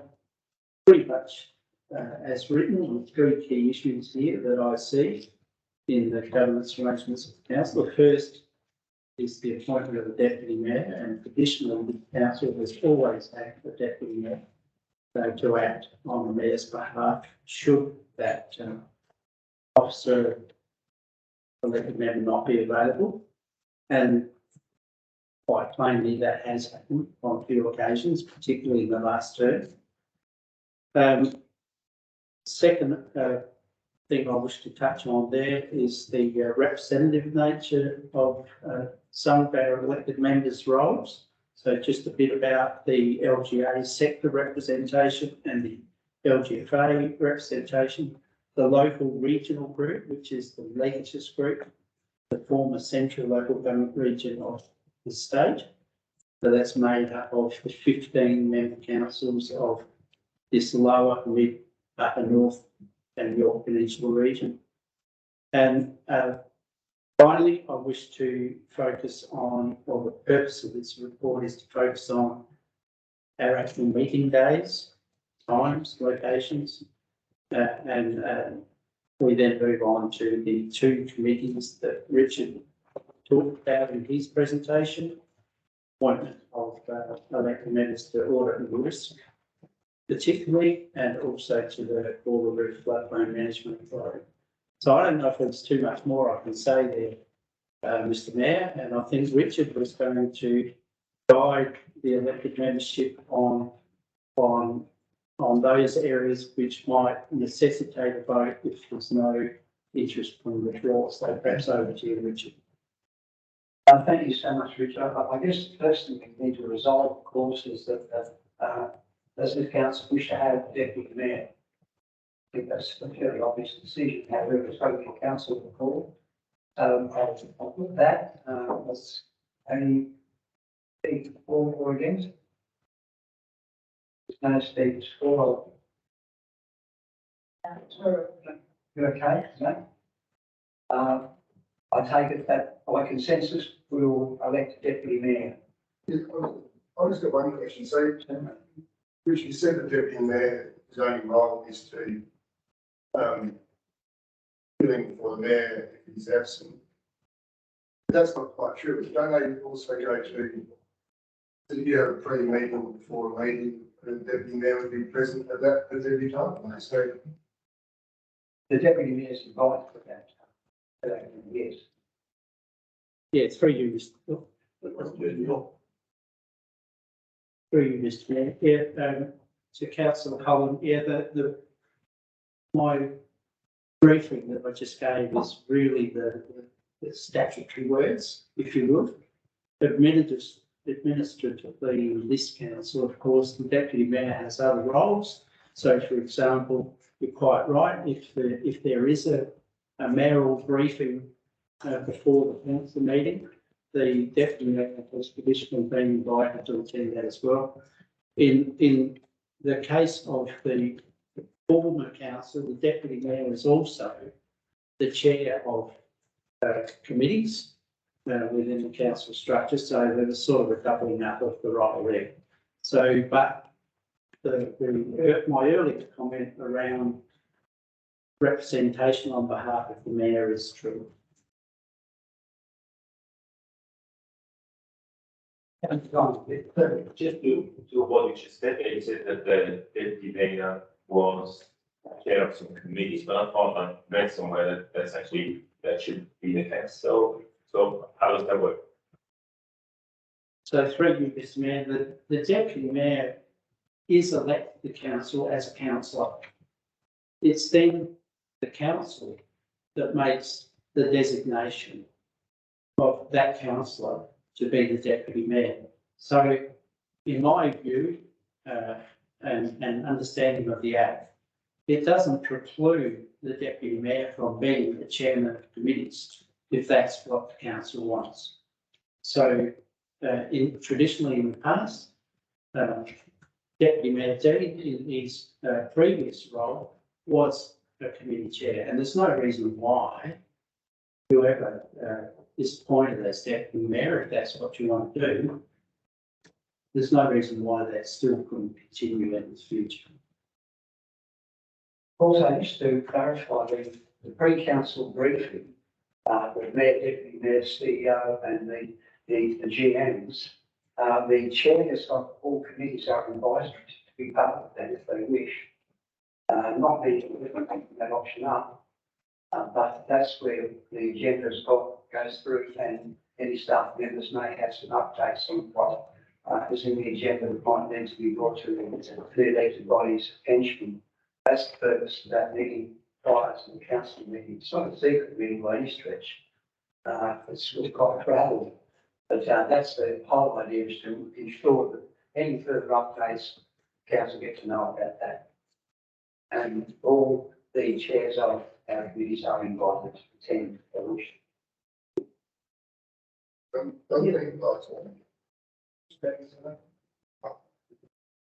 Oh, sorry, just a bit, that's just a bit.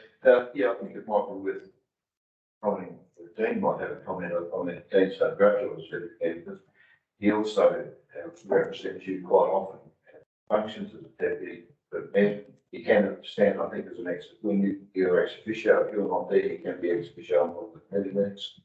That's what the comments you'd like to make. I see you seem to be particularly active. I don't think it was more active than on the council. He's been very active, and he's been a great right arm for now, I can assure you. And it'd be nice if he could be available at quarter past 8 on Sunday morning down at the corner. Yes, but I know that won't happen. But because if the new deputy mayor is available, because it's an early start at SES, I'm having something pretty special down there. Response to Councillor Bill. Yes, I have represented Mayor Bill a number of different things, particularly, if there's a clash or it's supposed to be two places at once, things of that nature. The other aspect of my role that I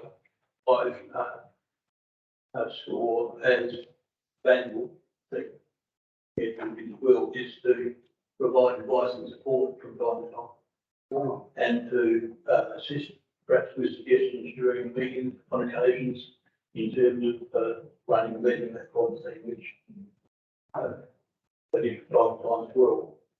But the main role, as Richard said, is standing as for the mayor when the mayor is available. And I think the advantage of having the position of deputy mayor is that they enable that person to be addressed pretty much of what the mayor is doing and what responsibilities are. So it's definitely that role with minimal problems and with the ability to carry on fairly seamlessly.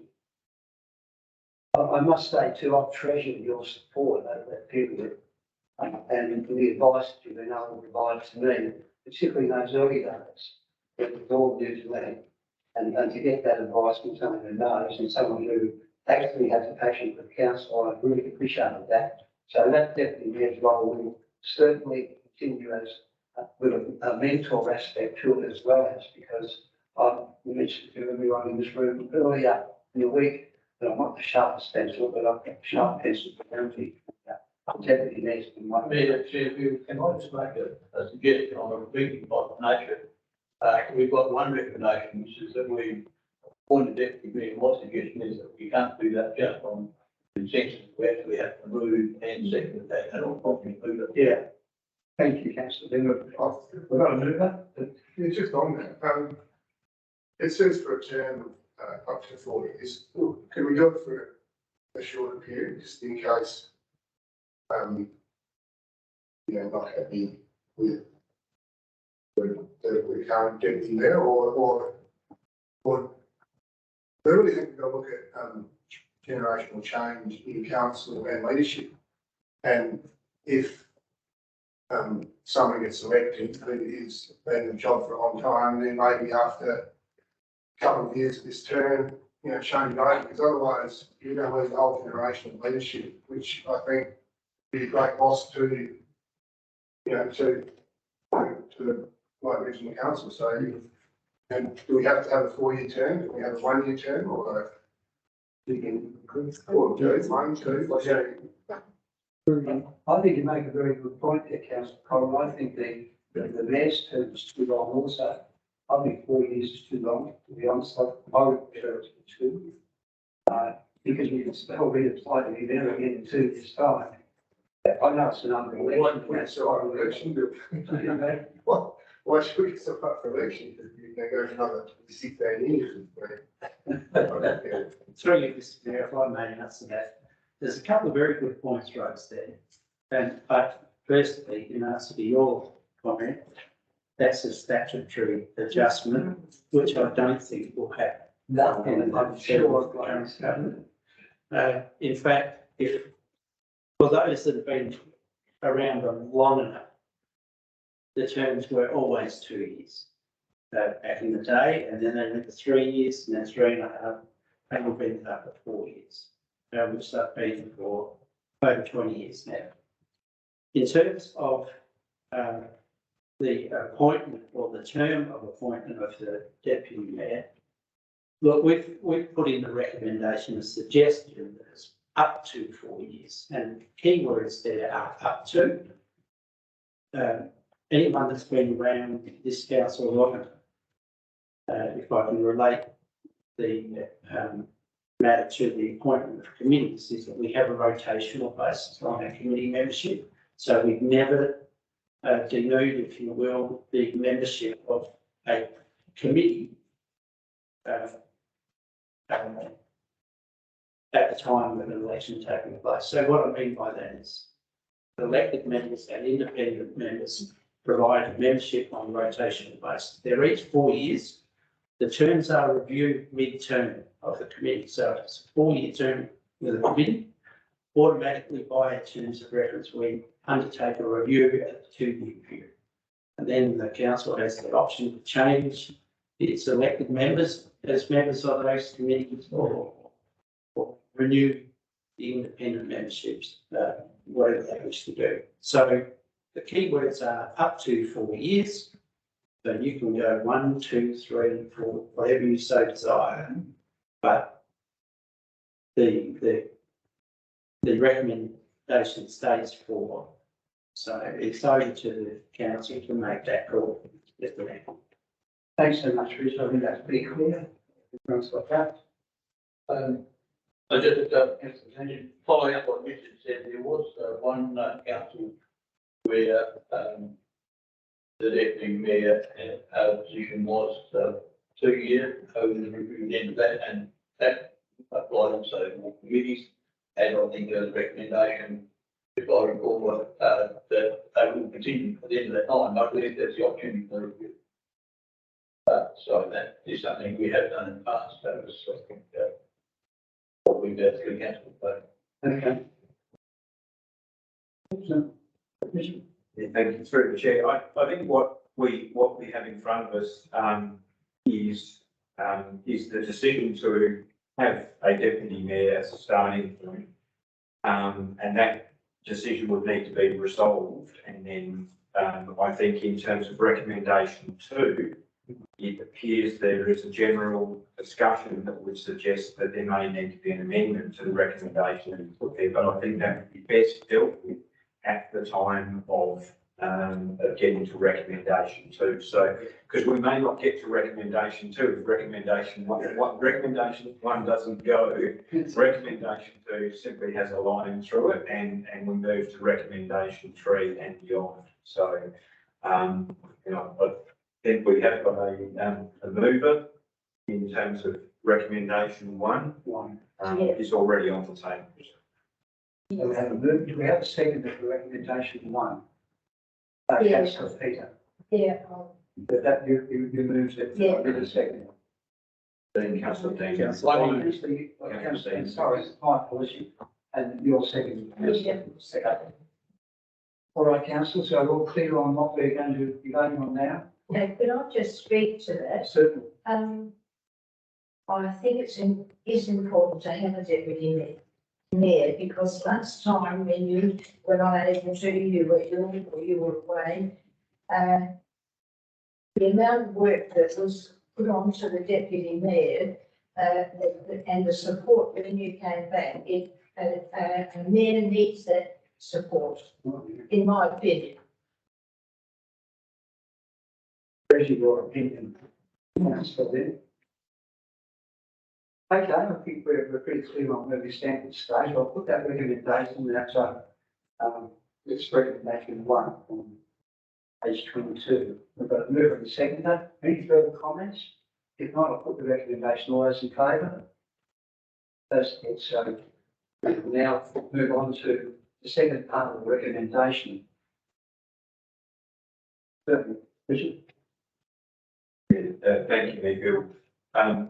As I said, there may be an adjustment to that 2 years, but where we currently are at the moment is seeking nominations for the position of the deputy mayor. And what I've done is I've sent an email to the elected members for some electronic voting. However, that electronic voting will only be required should there be more than one nomination for the deputy mayor. So, yeah, I'll leave with Mayor Bill in terms of if there are people looking to nominate. Well, I call for nominations for deputy mayor. Councillor Peter? I nominate for the position of deputy mayor, Councillor Simon Zeller. Zeller. Are there any further nominations? Oh, someone like to second that nomination? Any second it? Are there any further nominations? Yes, I nominate Dean Wright, Councillor Wright. Thanks. So, any further nominations? There are no further nominations. We'll head to the vote. That's going to be electronically. The voting will be electronically, so you have a link on your, I've sent an email with a link in it. If you click on that link, it will bring up something called Slido, and at this point in time, it will have nothing in it. But if I can just ask you to be patient. We're not ready for If everyone, all elected members, including the mayor, are able to vote. However, once the person's name is, if whoever is the successful person, name will go into the recommendation, and then it is only the elected members who will have a deliberative vote. So the mayor will not get one, but the mayor will get to do the other part of the recommendation.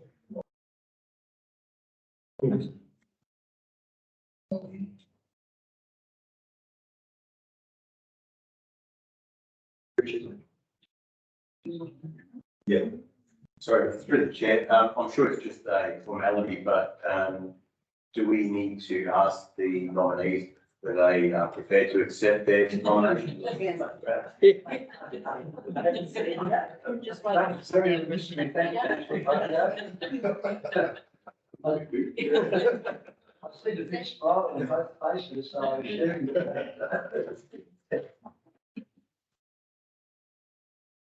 Oh, vote.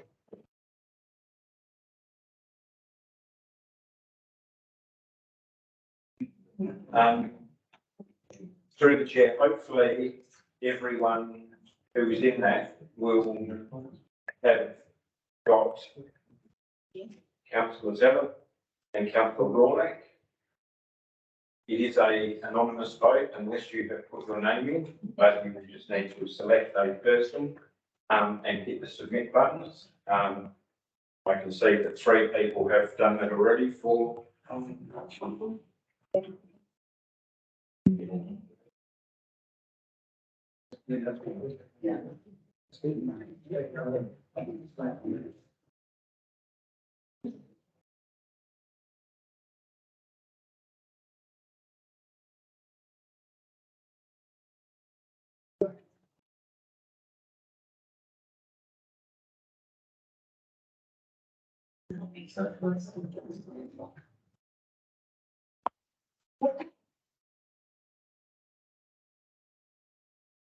all of those votes in movement.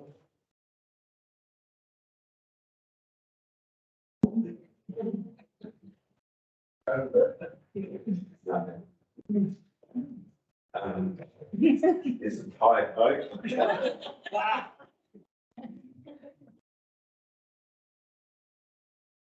There doesn't get a house and vote in the 60s. The second is. So yeah, please, has someone not voted? I can't think. Vote for them, vote no. The mayor voted. Can you explain? In this one, Not a resolution.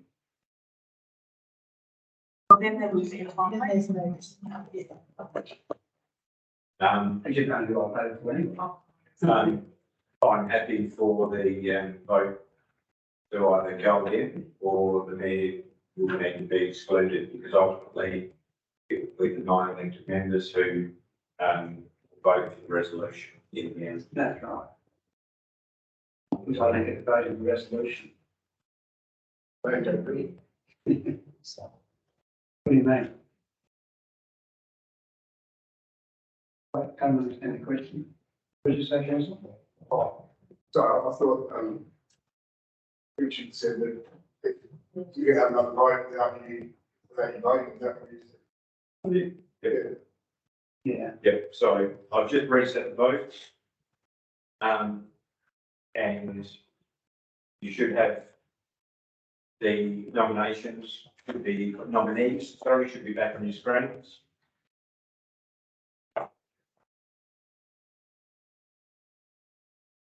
So when I get to 9, I will, Robert, I have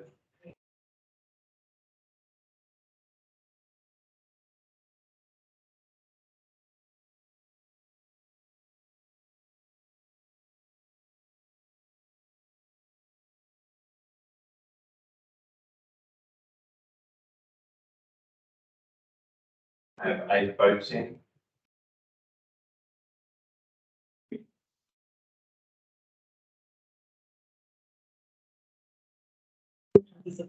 No, so you make your selection. Thank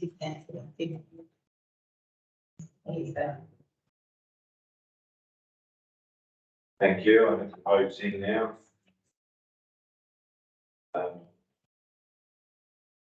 The voting shows that councillor Zeller has got 56% of the vote, which I would suggest is 5 for the councillor Royal Act. So in terms of the recommendation, Terry is currently putting that onto the screen at the moment.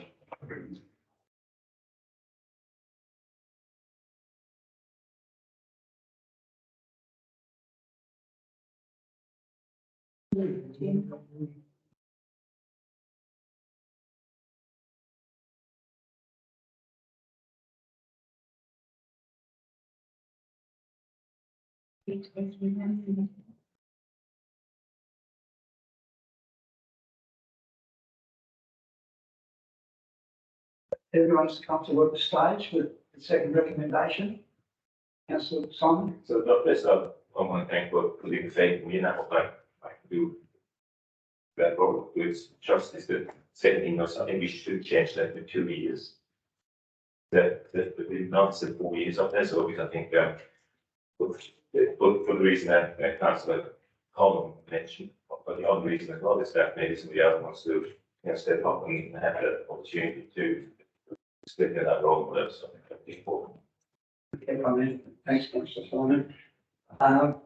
Did everyone get the message there that Councillor Simon's proposing that we change that from 4 years to 2 years? So we can make that. Especially just say we review it in 2 years rather To be, yeah. just to be reviewed. review it.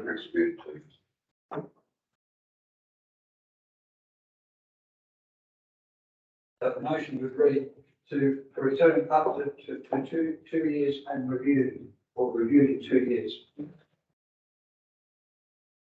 That the word you like? Leave that down to. So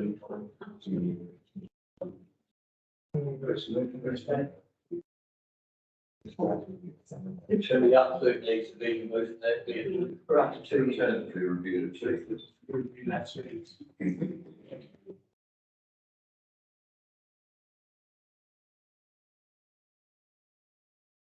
Councillors, we understand that recommendation. If so, there's no more comments or questions, Councillor Simon? I've got some more questions. So the next one, we're gonna do up 2, 3, 4, and 5 all together or individually? We can do them all together. Yeah. No, individually, do This one separately. Okay, we'll move this one separately. I'll put that recommendation, councillors. All those in favour? Any confused? Someone want to move that specific recommendation? Councillor Fabian and Councillor Simon? All those in favour? Those against? That motion is carried. Congratulations, Councillor Simon. And I look forward to working closely with you. It's been quite an interesting journey. Just hope we can sort of keep in contact as best we can. But I've got plenty to share with you as well. Okay, we'll move on now to recommendation 2, 3, and 4. Are there any questions or comments in relation to those matters?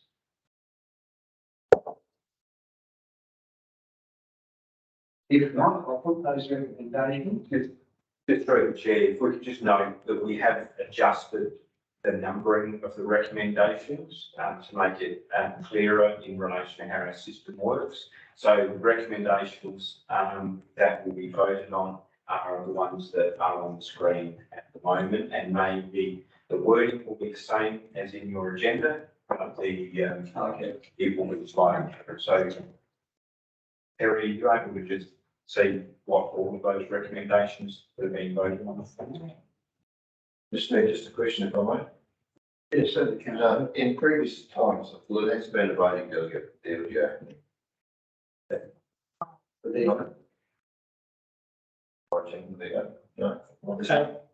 Through you, Mr Mayor, answer to Councillor Close's question. Yes, the last term, Councillor Riceline was appointed as the LGA voting delegate, but then that was basically amended halfway through the term when COVID-19 came on the scene. Then the LGA resolved to amend their meeting practices so that only the principal members attended and were delegates. And because of additional reasonings following that, we've kept that process of the mayor being the representative. And certainly in terms of legatus, the mayor. I suppose my question is, why did we do that originally? There must be some reason we had a different voting member to the mayor. That's my query. I think that was a discussion with myself and Councillor Lynette had at the time. I have the utmost respect for Councillor Lynette and her experience with this council, and I still do, and I would certainly prefer her to be the delegate rather than myself in this instance, because she always has been, and she understands what the association is all about, and whatever. There's only their rules to change, not ours. And that if we could elect Lynette tonight, I would be certainly the first one to put my hand up. I was ill. So, Yes, I had terrible virus. I couldn't go at that So I time. thought you were still that. Because I know that now, they didn't make a ticket, I said, I'm representing the county. I started, they didn't make a voting. Well, it doesn't worry me if you want to do it. No, I don't want to do it. Oh, It does worry me, I think you should. well, I'll do it then. That's fine. I don't mind because I do understand the procedure. Absolutely, Yeah, if that's all right. absolutely. Well done. So we'll change the point, Mayor O'Brien to, Councillor Lynette. As a voting delegate for the Local Government Association of South Australia, the Local Government Finance, comfortable with that, councillors, with that alteration? Okay. Move on to the,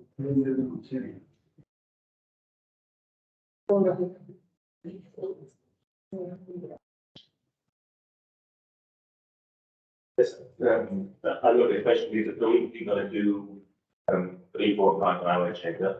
Or, I think it's the number of, the number 5 hour agenda costs about, are we gonna meet? For Tuesday of every month, and are we gonna meet in the council chambers, and then are we gonna meet at 5 p.m.? So all 3 of those things are actually as well part of the next point I would have thought. The ordinary council meeting agenda procedure.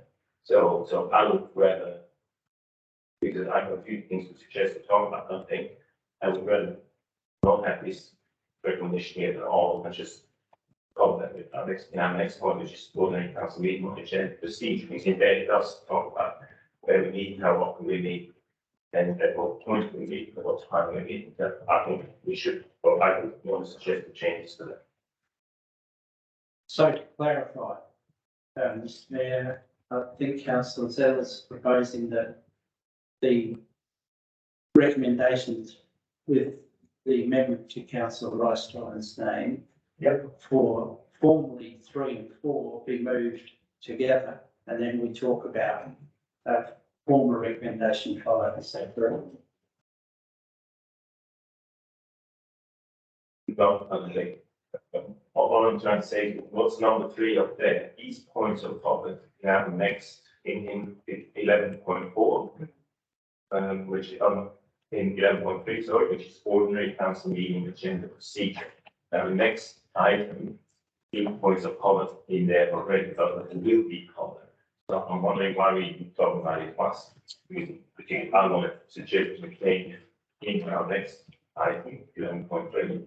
That we should change our ordinary council meeting agenda procedure and change our policy, which then will have an impact on this. So I think, yeah, just cross this out when we talk about it in item 11.3, then we can sort these things out. Well, at this particular point, we've agreed on recommendation 1. We haven't discussed recommendation 2 at this point. Have we? Because through you, Mr Mayor, if I can, I understand what Councillor Simon, I understand what Councillor Simon's trying to do. What he's looking to do is to pull out current recommendation 3 and have that discussed with the next agenda item. That's because they impact on each other. So for the information of the meeting, this proposed recommendation 3 matches what is included in the document associated with Carrie's report on the meeting procedures. So if you wish to link the two, then that's fine. Like this is just a recommendation. You can pull it out, do with it what you want. If you want to discuss it at the next agenda item, then do so. I just find it very strange that we've got different numbers here, different numbers there, and we're talking about such two different things, and people are getting terribly confused, including me. I don't know why we need to change those numbers up there at this point. Why do we need to do that? Wait, we leave those numbers the way they were.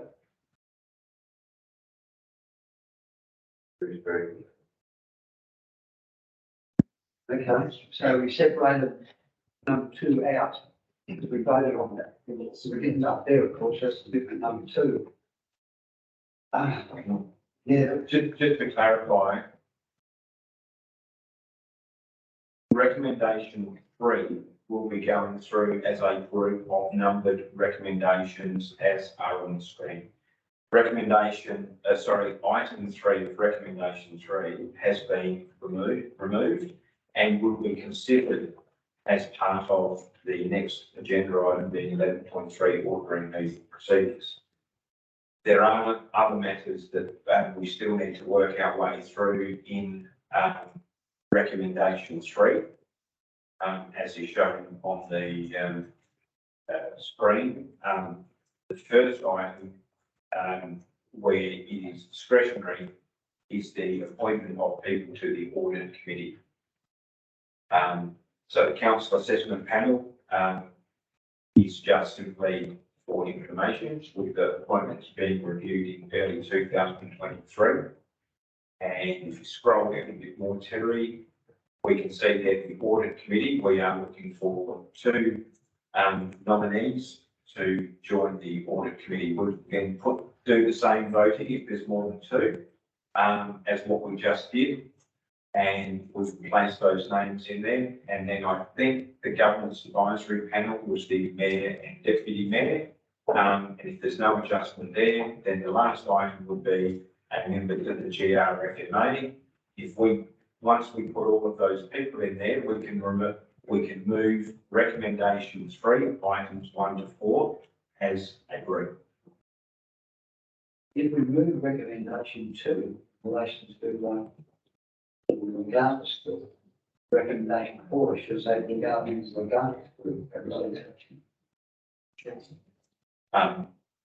we don't need to do anything with recommendation, with item 2 of recommendation 3, because it is as was put in the agenda.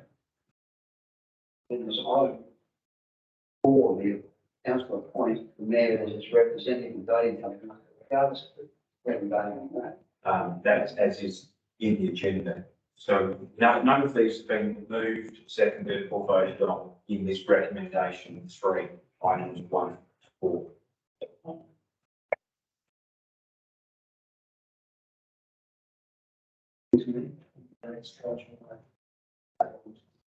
Right, we're sitting here. There you go. So on that basis, we are looking for nominees to be appointed to the Audit and Risk Committee. Councillor Dean? I do not like, Fabio is interested.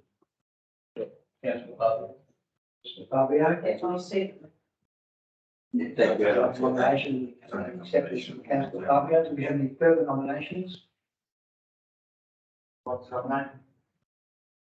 Councillor Michael? Any further nominations? No further nominations? Congratulations, gentlemen. Future money. That's solid. Congratulations and thanks for putting your hand up. Thanks, councillor, 5-year too, I think. It's an interesting group and you'll find Chairman Ross Haslam excellent. He doesn't make any prisoners. He says it as it is and he keeps the meeting moving pretty quickly. Okay, now, how are we going to codify all these little numbers?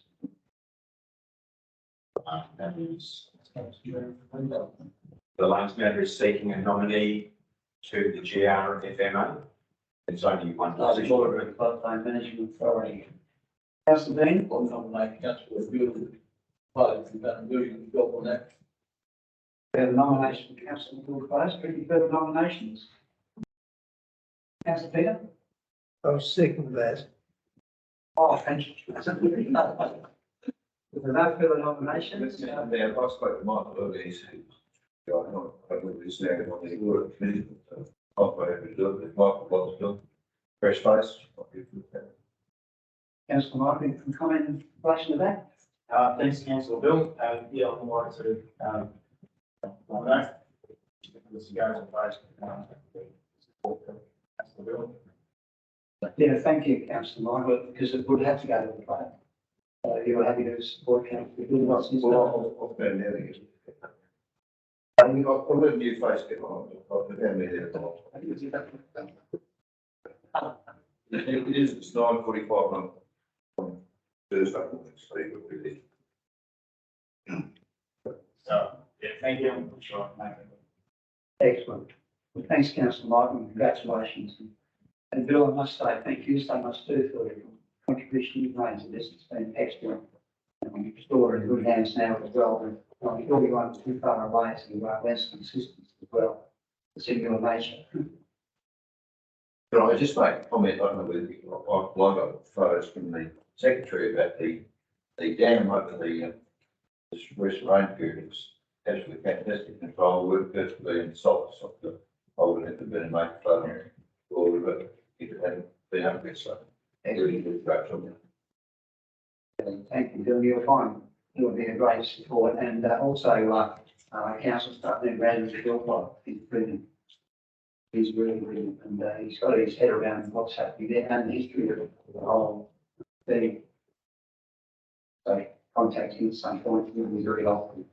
Thank you. Well, thank you for that. We've done that one. Now we're up to. Right hands. Yeah, through the chair, all of the people have now been populated into the committees. Recommendation 3, as is on the screen, is now absolutely correct, with Councillor Lynette being the LGA and LGFA voting rep for this council, Mayor Bill being the representative and voting delegate to Regattas. Item 3 in relation to the committees, the cap is as it is. The audit committee will be Councillor Fabio and Councillor Michael. The gap will be Mayor Bill and Deputy Mayor Simon, and the GRFMA rep will be Councillor Michael. That in its entirety will be the recommendation. Councillor Simon. I'm happy to look at that. Oh, thank you. Would someone like to second that? That's series of recommendations. Councillor Colin, all those in favour? Those against? That's carried. Thank you, councillors, and thank you for all those who picked that hand up. So, it'll be an interesting few months sort of all settling in and the things that we need to get our head around and get used to. Mr. Mayor, I just wonder, when are we going to have this discussion about where council meetings will be held at some stage? Now, yes, I believe that we should move it around a bit. And we've had a couple of meetings secured and they've been well attended. And I don't know whether you want to go to 1 or 2 meetings a year to be at Hewitt, but a lot of the councillors are on the southern side as well. And I'd like to move that we have, we have a couple of meetings at least at Hewitt, or you wouldn't have them at Burling because we haven't got anywhere for them at Burling, but Hewitt would be the ideal spot. I think I agree. We have met at Hewitt and it always works particularly well. Every function we've had down there's worked well in that centre. So I certainly support that. So I don't know what the other councillors out with, how many meetings they want to put it to Hewitt, but I think it would be a real good move. Yeah, two's not too many. Says, we have 12 meetings a year as a regular council. But we also have special meetings of council as well. So we're under pretty much, full time and more than 12 meetings. So we would probably find we still have 12 meetings here because of the special meetings that we have. That's the thing. Yeah, I'd suggest perhaps we could say up to 2 meetings, Up to 2 meetings. and aim for 2, but there could be situations where we don't get Yeah. that. And what I suggest is that we incorporate council the next suggestion into that recommendation, so we don't have a separate motion about it. And also I have some suggestions for some minor tweaking of the policy procedures as well, which I'd like to mention in a minute. Through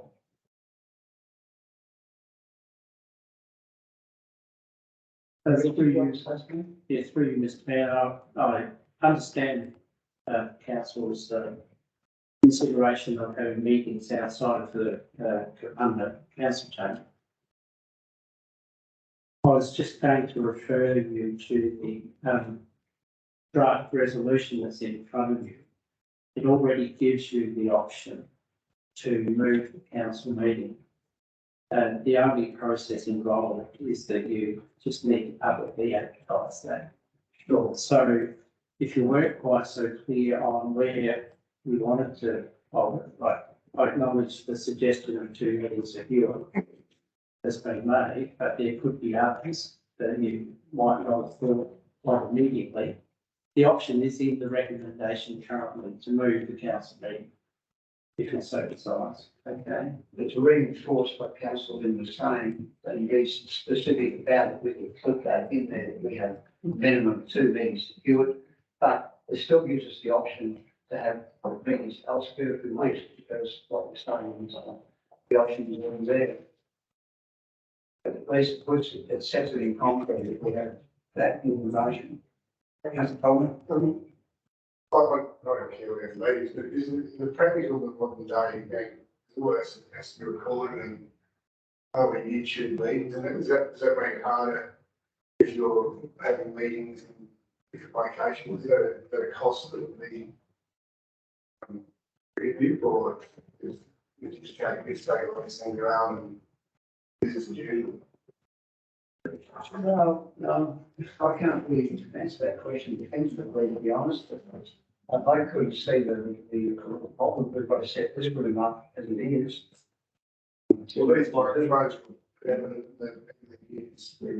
Oh, yeah, the meeting would be very different. there'd be a cost. Yeah,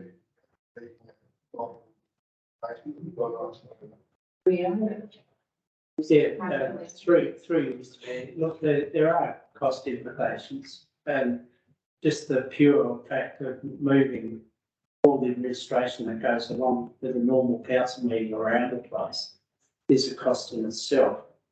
There's also higher cost of the facilities, not that that's the big one and end all. I think the main game here is if the council think that moving the meeting to better inform the community meetings, then that's the main outcome. In terms of reporting the meeting, there is a report that is due to be presented to the council either next month or the following month, determining the success or not of this council recording meetings. So I'm not going to present how or what the council would think of that. But that's been called for, so that's what we'll supply. So, yeah, there is a cost. If you ask me how much it is in dollars and cents on top of what our current expenditure is on running these meetings, I can't tell you without doing an in-depth study. Councillor Lee, I'm sorry. As far as I'm concerned, that's one of their duties to make meetings accessible to everybody. And if we, I don't, if it's a minimal cost, who cares?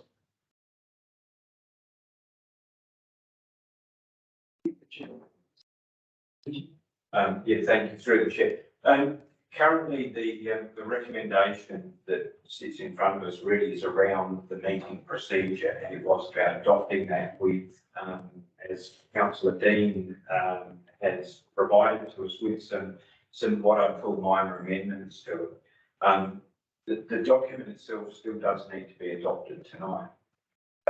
My suggestion, to the elected members would be that, if they believe there is merit in hosting the council meeting at an alternative location to here, that maybe as item punt recommendation or after recommendation, a motion without notice is called for, or is moved for a report, where staff can actually provide, do some research, and provide in writing to the elected members the benefits or the costs, the difficulty in actually moving that around, because I think, as has been pointed out, the option to move the meeting still does exist within our current meeting procedures. So that may be better, rather than having to make that decision tonight, or including locking in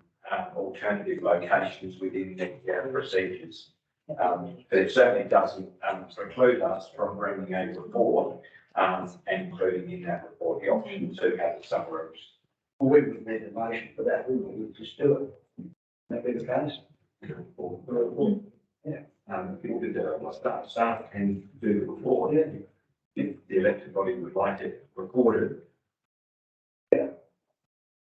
Just in the interest of the expediency, you mentioned that this has already happened before. Why would we need to go to the get ready to prepare a report over something? It's a fairly straightforward decision, and I agree with Councillor Lynette's analysis on it being a duty. Do we really need to go through a process like that to make a pretty basic decision? Presumably, we've got the data, we've done it before. Should be pretty straightforward to hear what happened. Yeah. In fairness, we've had two meetings secured. One's a special meeting, and the other one's a normal regular meeting. That was a long time ago, and we weren't as sophisticated as we are now. Certainly no microphones and no recording and all of those sorts of things. So I think in fairness, perhaps to the staff, to start with, let's get a report put forward and see what the implications are, and see how we can address that. Because I think, what Councillor is saying has got a lot of merit. We do have a duty, and like you're saying yourself, Councillor Michael, we have a duty to make sure that other people can participate. So I think a report would be handy. We've noted exactly what we can do, what the limitations are, and what perhaps the one scenario that might just work. Might get work through. I totally agree with Councillor Michael said. So there's one thing I want to add is what we're doing here is we're adopting the meeting procedures. So what I would like to see is to actually change the meeting procedures and then adopt those. So because at the beginning of a meeting procedure, it clearly states encourage appropriate community participation in the affairs of the council. So we already, in those procedures, it says that's what we should be doing. So moving the council meeting to Hewett, it would definitely do that. Now, I would go a lot further than that, but that would be my wish anyway. We got 3 wards, we got 3 chambers as such that we could actually use. We could use one in Freedom, we could do that at the Brown Centre, or we could do it at the depot where we have many other meetings, where we do have we have the whole setup with microphones, we have the videoing, we've got all the stuff there, and we can do it at Hewett, which we can set up. So I would love to see if it's possible to actually rotate just 1 meeting here, 1 meeting here, 1 meeting here. So that in essence, having 4 meetings at each of those things, because technically each ward then will get their own meeting every 3 months. And I think that would be very, I think that'd be very fair. And I think that'd be very good for those wards. And it definitely encourage appropriate community participation in the affairs of the council. So I think that's one thing, but I do, and therefore I wouldn't want, because a bit further down in those procedures, it says, for example, 0.6.2 council meeting, council meetings are to be commencing at 5 p.m. index upon the council changes. So if we have that written in there, so it comes and then say we're going to have 1 meeting here, 1 meeting there. So I would want it written in there saying we're going to have 3 meetings there, 3 meetings there, 3 meetings there, or whatever the other councils obviously want. That's just my suggestion. But that's just one thing. I think there's other 2 things that I think we should work to talk about. One is the time of the meeting. Well, I'm personally fine with 5 o'clock. I think there's no issue. I'm self-employed. I can pretty much do whatever I want, whenever I want it. But I know for a fact, especially from other countries, that people that work no jobs, they find it hard to finish their job and then rush to the meeting without having eaten anything, and then having to grab the meeting and being sort of hungry and not being able to think right. Other people that pick up their kids from school or from after school care or from after school activities or sports or whatever, again, it's just that time might not be beneficial. I'm just throwing it out. I'm not saying for me personally works, but I think to encourage other people, young people with families, whatever, I think fine would be an issue.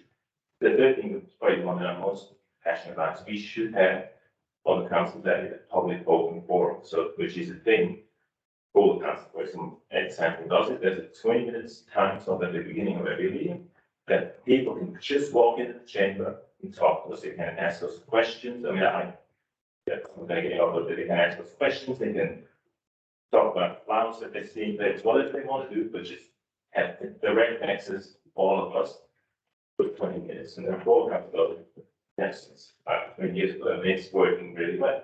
It's really good for the tool, again, to encourage community participation. I think it's one of the top things we need to think of, and people be able to access us. I hear it all the time, people are, oh, we can't really access us because deputation is really promising. And you have to stand up on a podium and itself doesn't really work, but if you could just walk in on the spur of the moment and think, oh, I'm gonna have a look and talk to yourself, I think that'd be great. So these are the big things that I would love to at least being debated about in my opinion to change, even the exit procedures. Mr. Mayor. Your opinions are always appreciated, councillor Simon. Councillor Lee. Given the amount of people that listen to the recording of the meetings, I wouldn't change myself the 5 o'clock because that's suitable for staff. When they finish work, they can come at 5 o'clock. And I wouldn't personally change it because nobody listens to the recordings. They don't care 2 hoots. And I mean, if you're worrying about people not hearing what we're saying, I think if we move it around, that would be the first step to get people to come.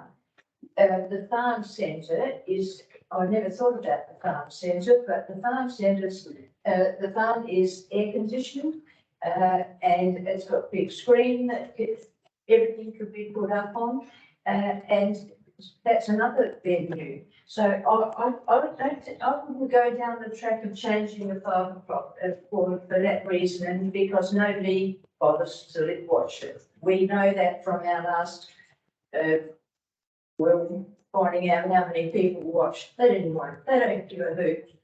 Okay? Thanks, councillor Lee.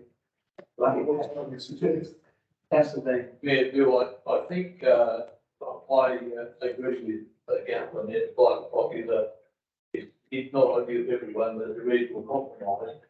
And occasionally, we've had meetings that have been quite long and quite complex, that have gone on for quite a while. And one of the things that we need to be, I think, aware of is that decisions are made best at people's fresh when they're not looking at what's saying on let's move on without considering it properly because we're on that. So I think the bottom line is compromising that people, most people, they can get in too much trouble, and it gives enough time to have a long meeting with decent finishing time. 10 o'clock, so that's awesome. See, I'm personally, I think I like it be 7 o'clock, but that's me personally. I'm still in the workforce, so, you know, most days I wouldn't be getting into at least 6, but anyway, 7 is certainly not better. That's, if 5 is the number, that's, I'm going to have to get here because I'm also in a position that anyway, it's only 1 day a month. It's not every week. 1 day a month. You know, we have a responsibility as a council, and I guess it's a consensus, and that's what we're talking about now, so. Councillor Farmer? One more consideration is that the way we put it out, at 5 o'clock, and then maybe go through hungry, I've had eating it, so obviously it's looking forward for food, which I think that makes you brain tick very well. We tell our kids all the time, eat breakfast, so you don't, your brain's energy during the day, don't skip breakfast when you're hungry, you can't study, but so why are we sitting here all hungry, waiting for the food that's going to come afterwards? So I think that's something to think about. The other things, we could skip the food altogether. We could save us all this money. We could start, I can come home from work at 5:30, sit down, with a read, few minutes with my family, have a good dinner, come here. Like, to people like me that work just no hours, so think it's much more comfortable. And I don't care if it goes to 12 o'clock and I'll come up late every night anyway. So, but that's my personal view. I'm just putting it out there. If there's other people that feel the same, please come forward. If not, then I'm coming here at 5. I can come here at 5 for you. Let's go back to where we're up to with this and what we're considering at the moment.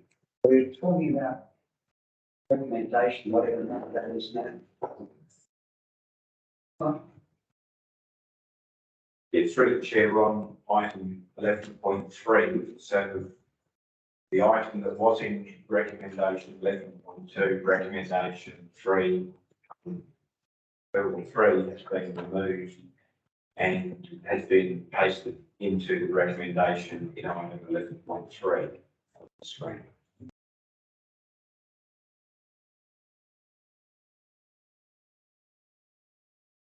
Yeah, look, some say it was like to talk to us to get changes to it, that's then I'll do that now.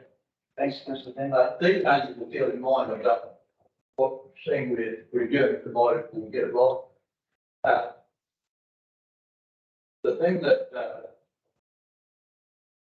first one is about removing was would like to from the thing of the country says we would like to acknowledge. Where that actually what we're doing is acknowledge.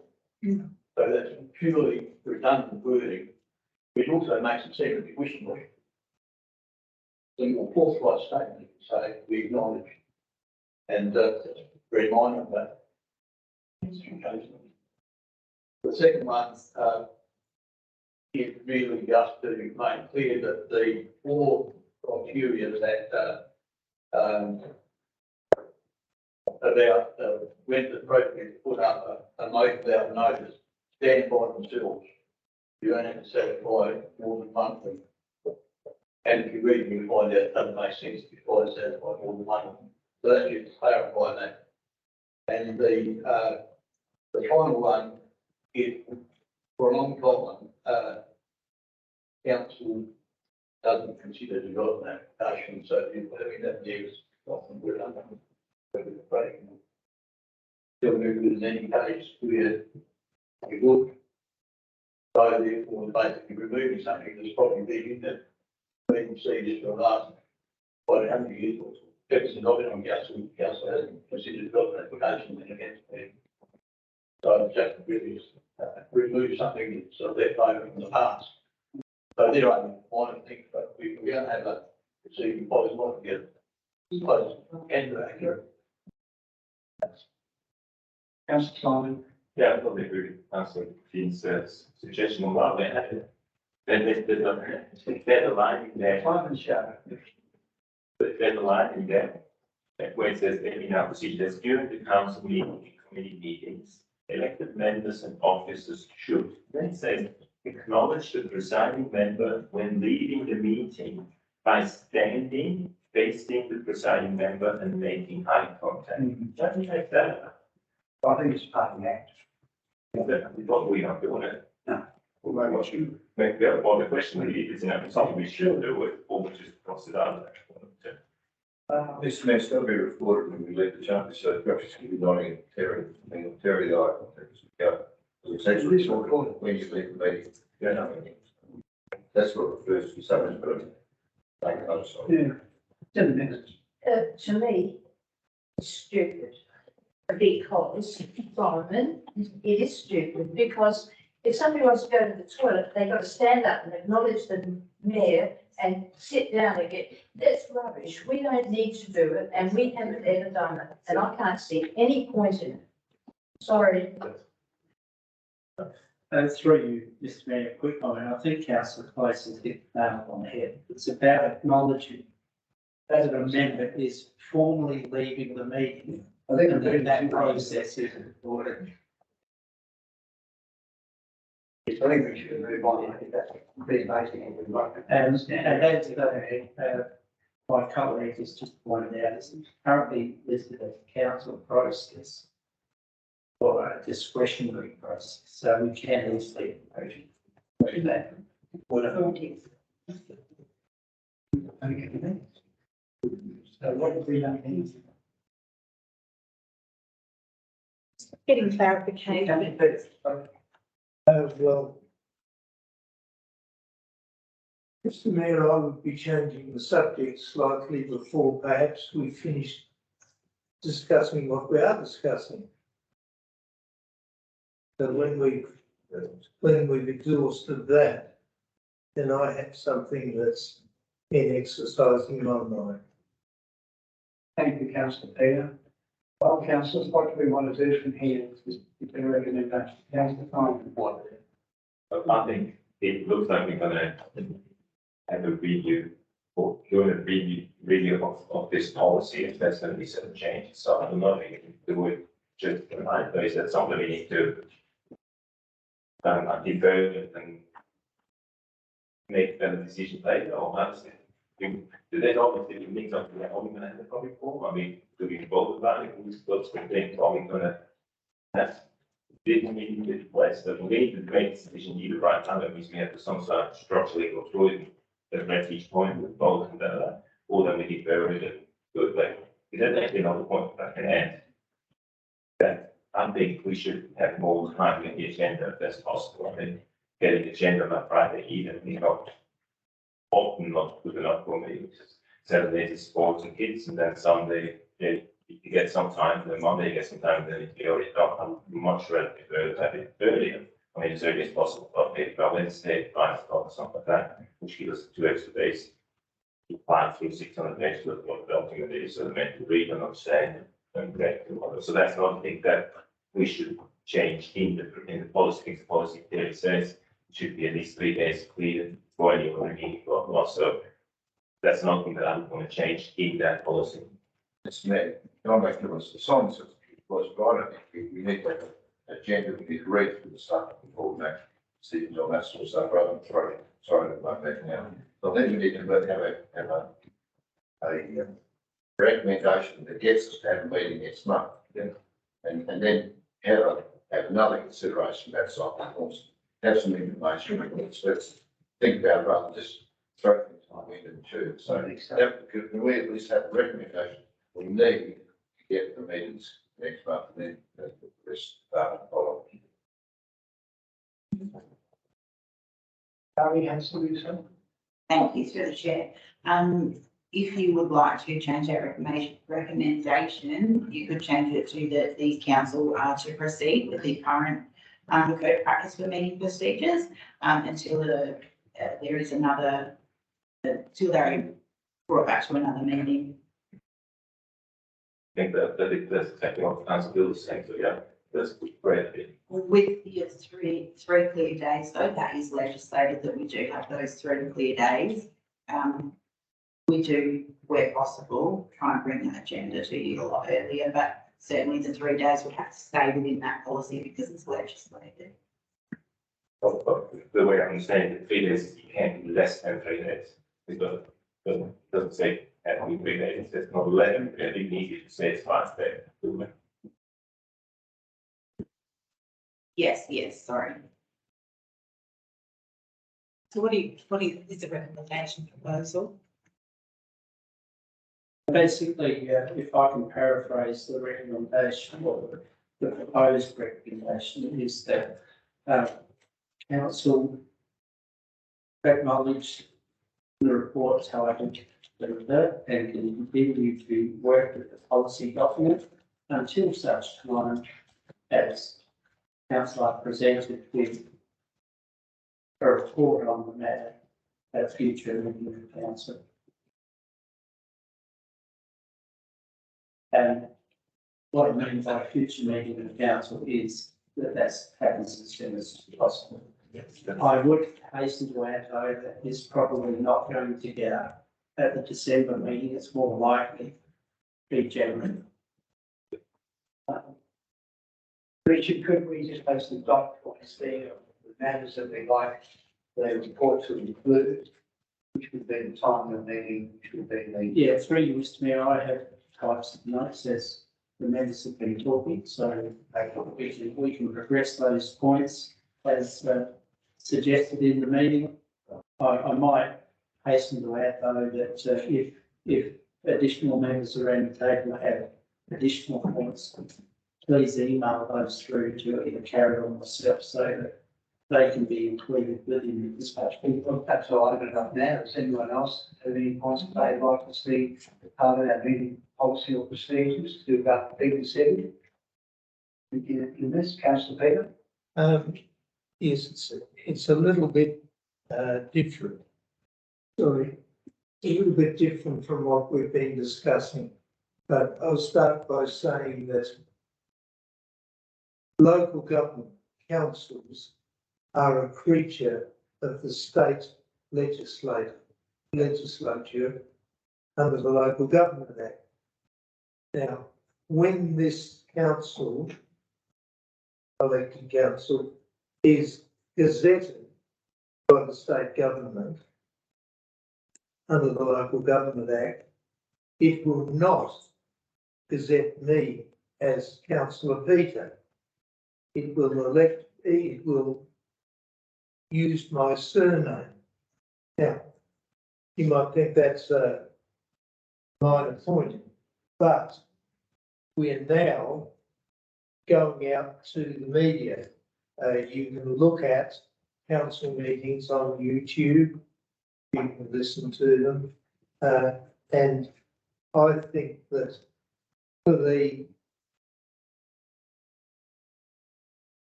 interested parties out beyond the council chamber, really, they have no idea of the identity of individual councillors. And I would like to see sufficient formality in addressing the council, or the council or councillors addressing the chair. And I would like to see the surnames of elected members used for this purpose. Yeah, that's our current policy, just we do what we do. And that was considered by the elected councillors. I think the view of one of those is that the rest of the council are quite comfortable with that. The minutes reflect who moved, who seconded the motions with the formality of the surname.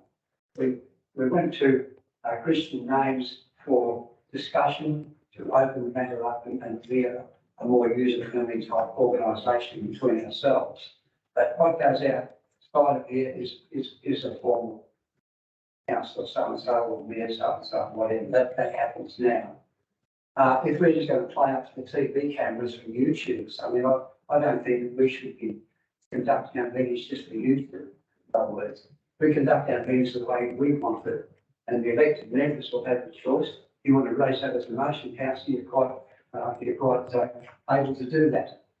The councillors decide which way they want to go. In the past, that's what we voted on, more than once, and it's been adopted as a meeting practice. Well, Mr Mayor, I would propose it as a motion to be decided by this chamber. And firstly, of course, somebody has to second this. Then it needs to be put to the vote. Yours is one question. So why do you say, councillor, or Mayor Bill, why don't you say, why do you keep running the formality of there and for councillor Colin, why don't you just go to the Christian name?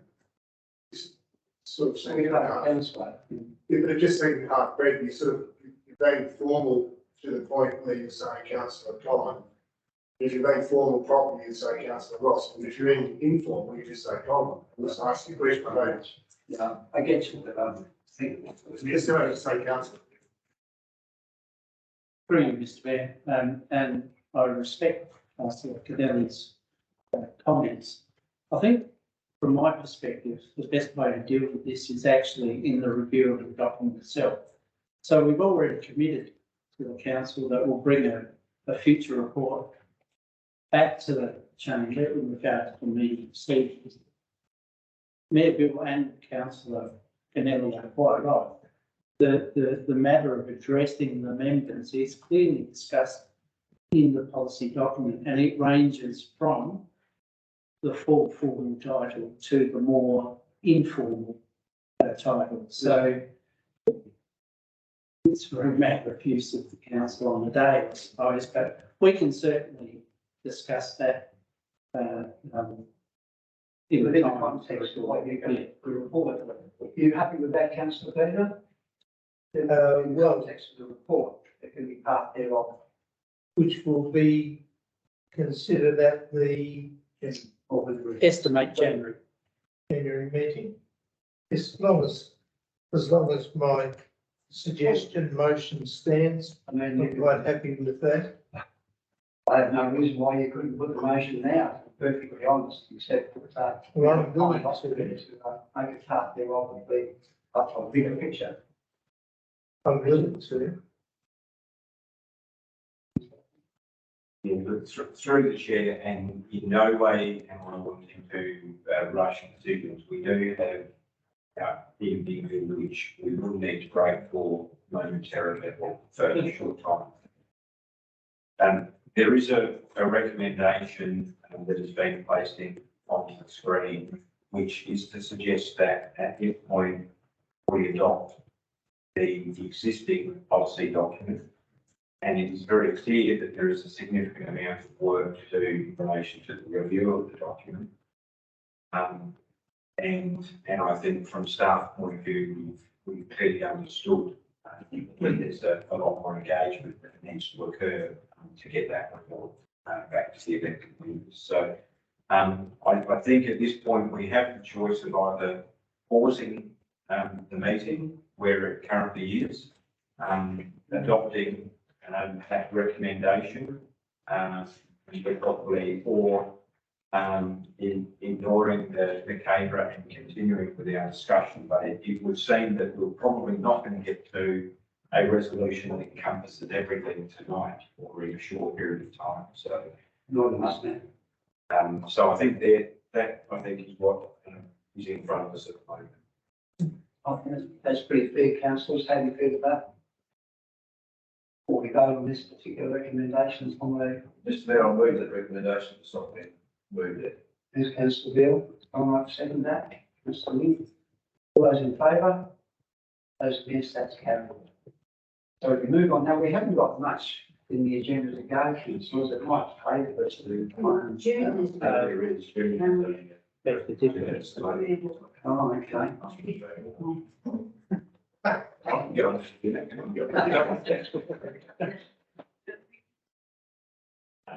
So, well, we'll move on. Oh, no, we've got. Yes, that's actually. Mr Mayor, I'll just point out that you've got at least 4 items, 5 items remaining on the agenda. And 1 or 2 of those, I would expect, in my opinion, might take a little while. I agree. Okay, I got the message. So. Right, to, pause for, 20 minutes, councillors. Or, no, longer. Good job. Good job. That's what.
Section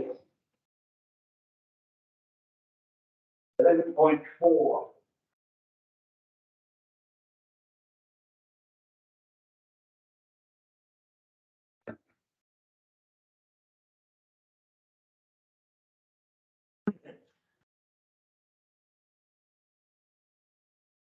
Grounds of the benefits part of council members. I think we probably all have a fair understanding of how it all works. Are there any questions, councillors? Just comment, if I may, Mr Mayor. Be a further report at the next meeting.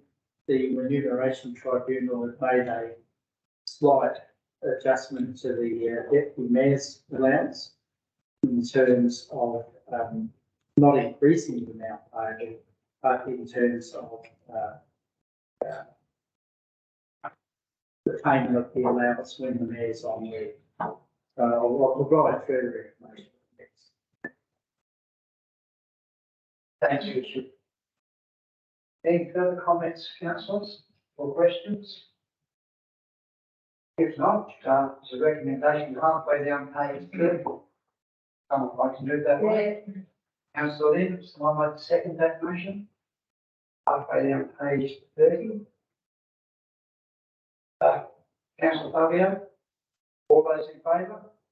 Those against? That's carried. Thank you, councillors. Move on to 11.5, the acknowledgement of elected members' service. And I think this is a really nice gesture. Recommendation about a third of the way down to page 35. Someone like to move that way, or is there any discussion? I think Councillor Simon and Councillor Peter at this stage. Any discussion from councillors? If not, I'll put the recommendation. All those in favour? Those against? That's carried. Thanks, councillors.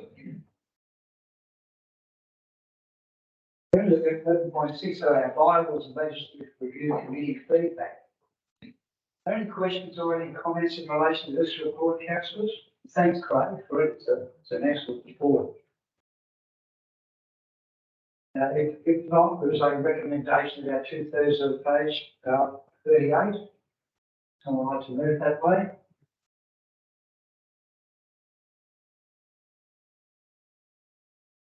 Give you a chance to read through it. Yeah, I'll count that. You've been there. No, you feel.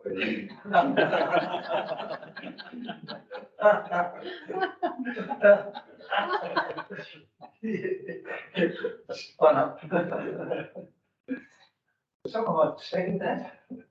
I have an hand up. What did you? He did. The councillor. All those in favour? Those against, that's carried. Thanks, councillor. 11.7, up the country Chip Craft Incorporated. If anyone hasn't been to that little shop, they've got a little tree there here, it's fabulous. On the weekend, they moved the compartment markets into the Institute of Bad Weather. And of course, that gave a lot more people, a lot more exposure to the little shop. They had the busiest day they've ever had, and they've had some busy days. So I'm pretty happy. It worked out for everybody. Must add just in passing that Bridget Kimber, who's operating railway stations in Wollongong, is doing a mighty job. She's a dynamo. And she's really got those markets lined up pretty much. And in fact, in the hall, I've never seen the hall better in terms of, market stalls and so forth. What was there, the quality was there too. So good on her. And she, I had to make that last minute call. We stay outside or we go inside. And she opted inside and all the school holders, I was very happy with it all. So it worked well. Okay, so we've got a recommendation. Are there any comments here? Yeah, Bill, just something that's mentioned in the report that I want to highlight, and that is that the benefit to council from being there in terms of the extra things they do to supervise or and it actually increases exposure, community exposure for all, which so that I think in some cases do the hiring rule, but they do will be on. They're not required to do extra cleaning in the board, but generally keep it quite popular. So we do get some benefit from there being there. And I think use of duty that is sometimes underutilized. Thanks, Councillor Ben. Any further comments or questions? I have produced a colour brochure too. I think I gave it to you. Of the history of the hall, because people come and brochure of the history of the hall itself. and ask for information, and so that other notification they can start in which they can give out to provide some information. Yeah, they've got a very good relationship with the library too, which is great. Anyway, after that, is there any further questions, councillors, or any other comments? If not, I'll put the recommendation about halfway down page 22. Councillor Dean, anyone like to say that? Councillor Simon, all those in favour? Those against? That's carried. Thank you, councillors. There's a brochure. Page. Thank you, a brochure that they're using for their profits. So we didn't have before. The Chief Executive Officer recruitment. Sounds like see you later, Richard. Yeah, I'll just excuse myself.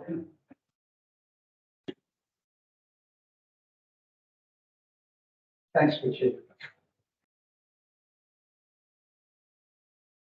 Thank you, Jim. Through the chair, I've just got a brief presentation to accompany the report. Thanks, Kathleen.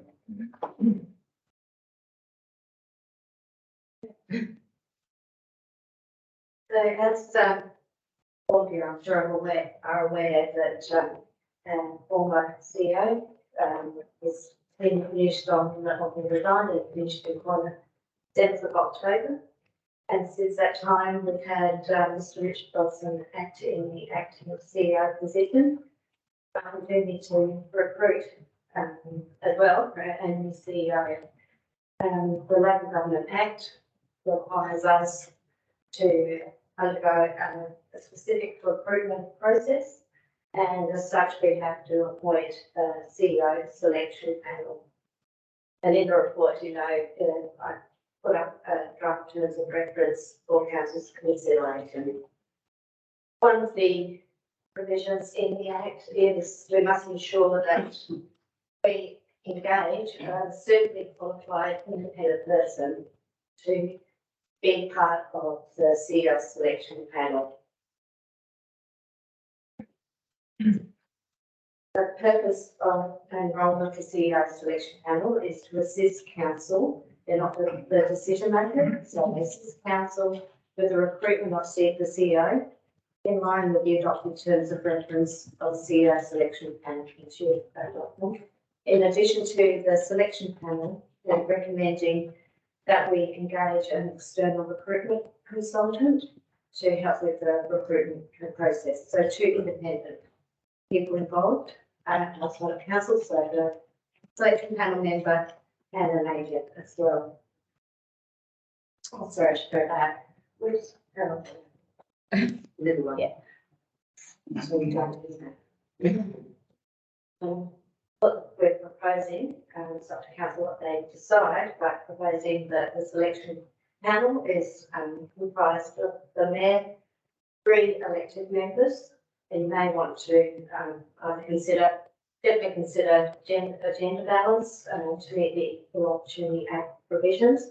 And also might want to consider the wards as well, having members from each ward, up to you, and of course the independent as well. So with the decision-making process, you've got the selection panel, as the members have suggested, and they report to council. So they are involved in tasks, such as interviews, determining or approving the questions to be asked as part of the interview process. But any decision they just put forward as a recommendation to council, and the whole of council make the decision on who they're going to form their plan. In terms of reference, as you had a chance to have a look at, outline purpose, membership, functions, meeting procedures. Meeting procedures are different from your Section 41 committees or board committees, a little bit less formal. It's not a Section 41 committee as such, but it is a requirement, a legislative requirement. Conflict of interest, of course, is one important point to consider, because you certainly want independence with any decision making here, and reporting responsibility. Most importantly, I think, to get it right is the procurement process, and we're guided by council's procurement policy, and the approach taken is determined by the estimated level of expenditure and circumstances of the procurement activity as defined in the policy. The actual level of expenditure at this stage is not known, because we'll have to source the quotes, but that will be part of the next report. Generally, when we are engaging a service or supplier, we gain 3 quotes, unless it's a specific specialty service with not many people providing, or the council wants to engage a particular person for their skills, then we can go to a single offer to one individual or company. So council's procurement policy is aligned to legislation, Competitive and Consumer Act, Consumer Act, Freedom of Information Act, Work Health and Safety Act, Independent Commission Against Corruption Act, and the Local Government Act. Things to consider when engaging the recruitment consultant or independent member. We must consider established relationships, once again that conflict of interest, whether it's perceived or otherwise. Relevant expertise of the individuals, qualifications, experience, and other matters such as appropriate assurances. It has whether attend meetings with everything outlined in our procurement policy. I think the most important here is the conflict of interest, like I said, whether it's a genuine conflict or something that elected members should really consider. At the next meeting, we will be asking all of the elected members to sign a conflict of interest declaration form prior to going into the decision-making process. So we've looked at how we select, in particular, the employment, the recruitment consultant, and the Local Government Association as a vendor panel and they compile different suppliers and consultants for different categories. So they have a section for human resource IR services. This independent local government panel have selected people in different categories. So they do have a list of suppliers who they believe are best qualified to recruit CEOs and executives. We being myself and the organisation development manager have been through all the reviews and references that are listed through the vendor panel, and we are going to put a shortlist together for council's consideration. So they've already gone through and made sure they've got all the proper measures in place to qualify to be on the vendor panel list. So we shortlisted, and this information will be sent to you, and we haven't put names on purpose, and you'll be able to read all this information for yourself. We've shortlisted 4 recruitment consultants that we think would be good for council to consider.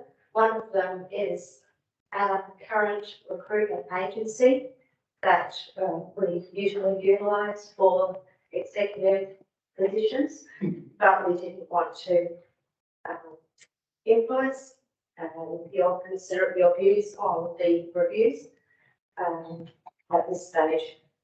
So we've just got 4 statements for suppliers, 1 that we currently use and 3 from the local government vendor panel list.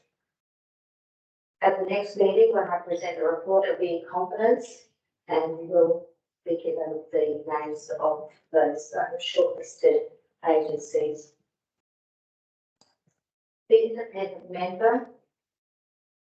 So we have looked at who could potentially be considered as suitably qualified as per the Act, an independent member.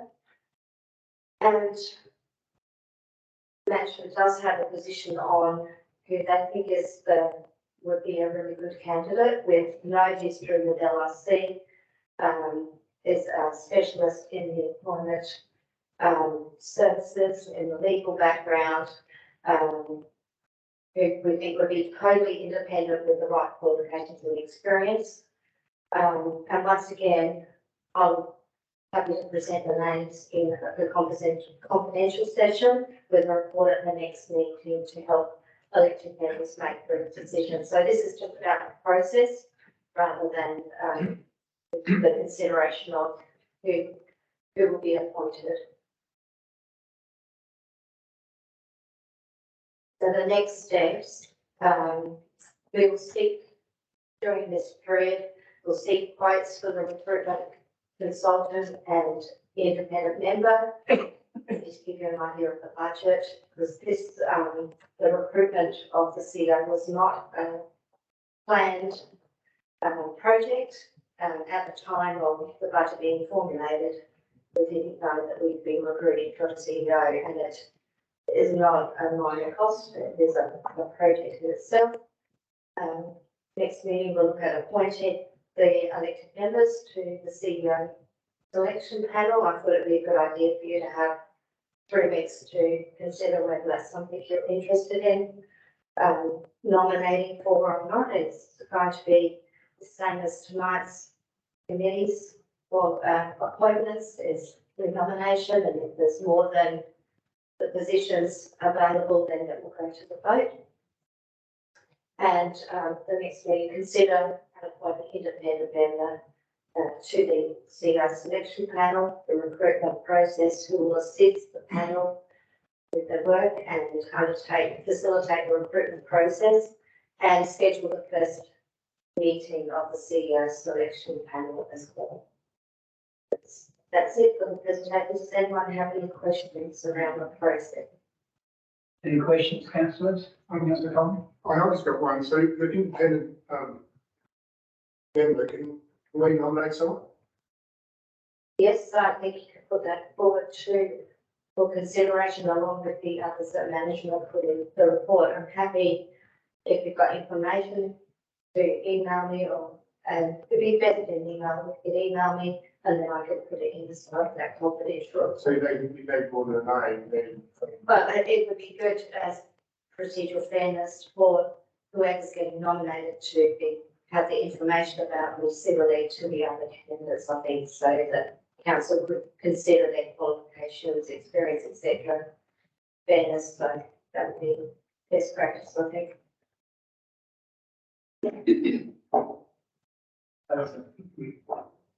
Through the chair,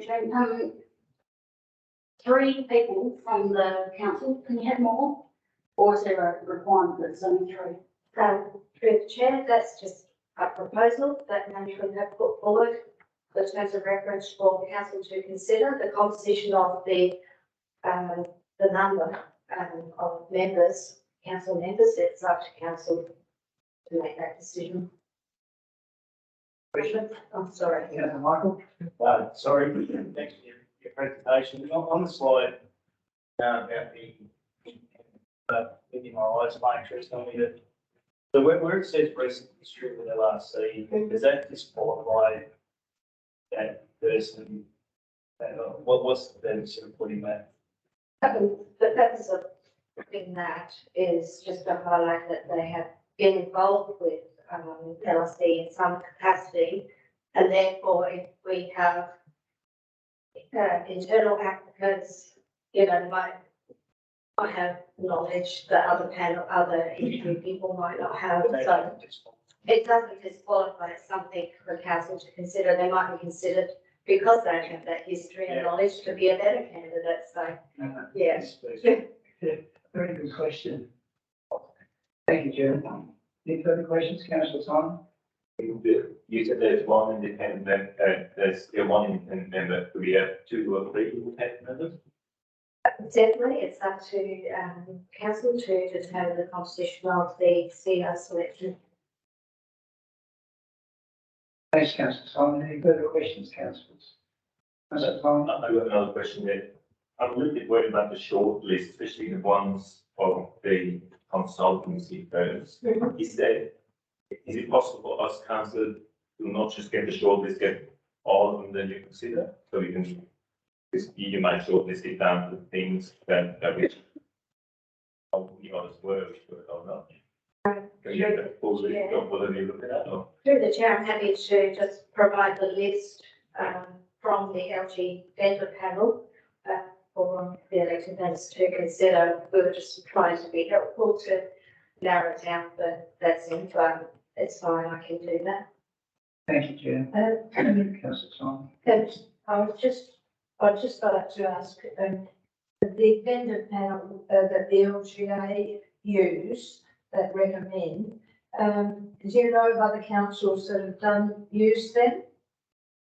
Through the chair, it's quite a regular practice. Could I go to Megan to be more aware of that for us, procurement involvement? Apologies, councillor Annette, your question relates to use of the vendor panel? The vendor, the LGA, I asked the question whether we know of any other councils that have used the LGA vendor panel. I would suggest majority of councils. They do. Vendor panel. It's actually been so previously, starting about 5 years ago, our existing or previous elected members would be aware of the Barossa Regional Procurement Group, which was a group of procurement professionals from 5 joint councils, us, Barossa, Gawler, Adelaide Plains, this one, Mid-Murray. So what we were doing is creating a procurement process, making sure it's fair, equitable, having some sort of standardised system. Local Government Association procurement is also a body that is trying to do that for local government as a whole. So they saw what we were doing and they replicated that but made it better. So they've got more tools. And now what they're doing is they're promoting that through quite a lot of promotion from vendor panel themselves for councils to use the services. So our procurement group is now not as big as what it used to be with all the contracts, because we're now using vendor panel. And it's across the board for majority of council. Well, and it's through the chair, the procurement, council for the procurement committee, have they sent us template of anything, of selection? Have they put up anything up at all? Local government procurement? Yeah. The local government procurement have templates for lots of documents, being request for quotes, tenders, contracts, contracts for services, all those. Yeah. We have adopted those generally. Yeah.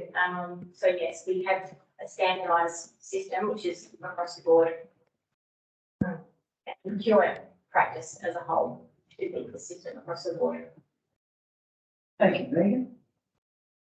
Any further questions, councillor, or comments? Councillor Simon? So tonight, what we're going to do, is again, we're going to adopt the term of reference for this panel. But you said the officer selection and review panel. So in there, it says on the membership, it says must include in its membership at least one person who is not a member of one. So I think we can stand that, so we can still add more to it. That doesn't exclude anymore. However, the next sentence in there, what sentence down says membership of the panel shall consist of 5 members. So should we change that so we can add more members? Because it looks like some people think that they need more independent, some after the opinion they probably need more elected members. So I think we need to change that. That's one thing that we need to change in that policy. And there's a few more things that then follow on from that. Well, the other question I would again is that ethical conduct. Council chambers that panel meet. Why can we meet that in Pure? It's probably closer to anybody that comes from town anyway. But the recruitment, HR consultants and the independent, that's another question we need to raise. And then again, it says a quorum of the meeting of the panel will be 3 members and 1 on what. So that would have to change if we have more panels. So we need to change that sentence in there. And then the other thing I've mentioned earlier with our agendas for the council meetings, it says at least 3 that clear days in advance, or we're going to get the agenda for those meetings. So again, if you can have 5 days or however many more we can have, I think that'd be a great thing. And I think that's it. Those changes I would like to see. I mean, other people agree on it, and I think that we should do that Yeah, through before we adopt it. the chair, that obviously that's a draft to start the ball rolling to promote discussion, amendments. Council sees fit. I think you could just say a minimum of 5 or a minimum of 1 independent, and then that allows you to increase flexibility. Thank you. Do you have any further questions, councillors? If not, we do have a. Oh, sorry, through the chair, I was just wondering how to deal with those amendments, because you can't usually adopt them if it's going to be amended, so either I suggest I just bring it back for the next meeting with the proposed amendments, or Through you, Mr. Mayor, just a couple of suggestions, if I may. There's 5 matters that Councillor Simon effectively raised just before. So the first matter was about can we have more than 1 independent member? Well, the answer is yes, of course you can. So my suggestion would be to amend the draft provision to include the word minimum. So a minimum of 1 member, 1 independent member. The second suggestion was around the number of members to the committee. So again, add the word minimum, a minimum of 5 members. It doesn't give you an upper limit, but it gives you a lower limit of 5. 1 of which must be an independent member. Third thing you suggested was about meeting locations. Can I suggest that the terms be amended to to read something like that. The first meeting of the panel is held at this chamber, and then subsequent meetings can be held at the committee's discretion to location and time, etc., etc. In terms of quorum, well, that comes down to what are the numbers of your committee. So if it's 5, then quorum must be a minimum of 3, including an independent member. So again, use the word minimum to pick that up. So then if you have, let's just say you have 4 elected members and 2 independent members, total quorum of 6, well, the quorum will be 4, half plus 1. So use the words half plus, I think they're used anyway. In terms of agenda timing, the aim here is by legislation to give the minimum 3 days notice. In reality, if there's an agenda that's prepared 7 days out, we'll get 7 days notice, or 6 or 7 days notice, whatever it is. So it comes down to the agenda preparation timing, but in my view, just leave the 3 minimum days there, because that's what's required under the Act. And then through administrative practice, you can vary that as the agendas are prepared. That would be my suggestions on those 5 items, but by all means, if you want to consider another report, right, we can do that. Councillors, any comments in relation? Thanks so much, Richard. That was very well. Further comments or anything to add to that? Or does it take us back to this original recommendation at this point? Just adopt the two executive selection panel just with amendments. Taking into account the matters that Richard has raised and the solutions to them. Yeah, so if we want, raising solutions to them. through you, Mr Mayor, if we can pick up June's comments in that recommendation with amendments as suggested, inclusive of membership, independent and council, and numbers, meeting locations, quorum, and agenda preparation. You, I see. Yeah. Quorum and agenda Preparation. Councillors, we clear on those propositions? Happy with that? Any further questions or comments? If not, I'll put that recommendation, or a series of recommendations. Would someone like to move that way? Councillor Fabio and Councillor Simon, all those in favour?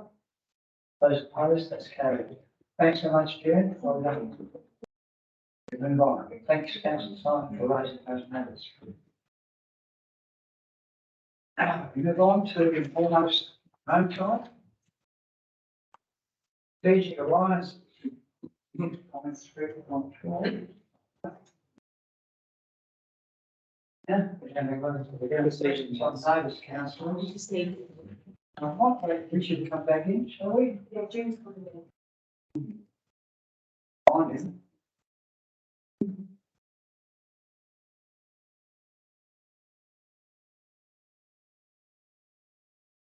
About the downtown questions on notice, council, section 12 of our agenda. No questions on notice, questions without notice. Councillor Simon? I do have a few, I can apologise. Good man. I do have a few questions, if I may. And there's no any of them, there were just questions that came up and I sort of put off and answered. So, there we go. So one of them is, have the developers, mainly the ones from the LVG, Ambition Group, paid their development contributions for the lots already released? The developer contributions to the Rosebery water system for the lots already released. If that had been a question you could have asked for the council meeting. We encourage you to answer. I'm sorry, I think I've had it before, but my point of asking these questions in a public forum is that the public understands, the public asking me these questions. So therefore, I want the public to be able to get the answer. So if I ask you directly or one of our guys and I forward it to them, I'm not sure to see them having the answer directly from them. There's nothing for me. Yes, thank you, Mr. Mayor. Thanks for the question, to Councillor Simon. So through the chair, the short answer is yes, in the sense that, I'll just expand on that, because you guys may know that Land Vision Group have contributed in the form of paying for the first intersection treatment as far as their contribution was, and they've received credit in relation to that part of their initial funding contribution. So that's the access, the main facilities development, which they've funded and delivered. And with respect to social infrastructure, you might recall that we signed a separate in-kind agreement in relation to that, where LPG nominated the provision of certain items, which they're doing as part of the delivery of that main over and so forth. So that comes off in that. Thanks, Tony. Further questions, Councillor Simon? Yes, please. So that's another one that's for the Rosebery Township expansion. So as of the 17th of October 2022, did the sales centers of St. Eves and Willow have development approval?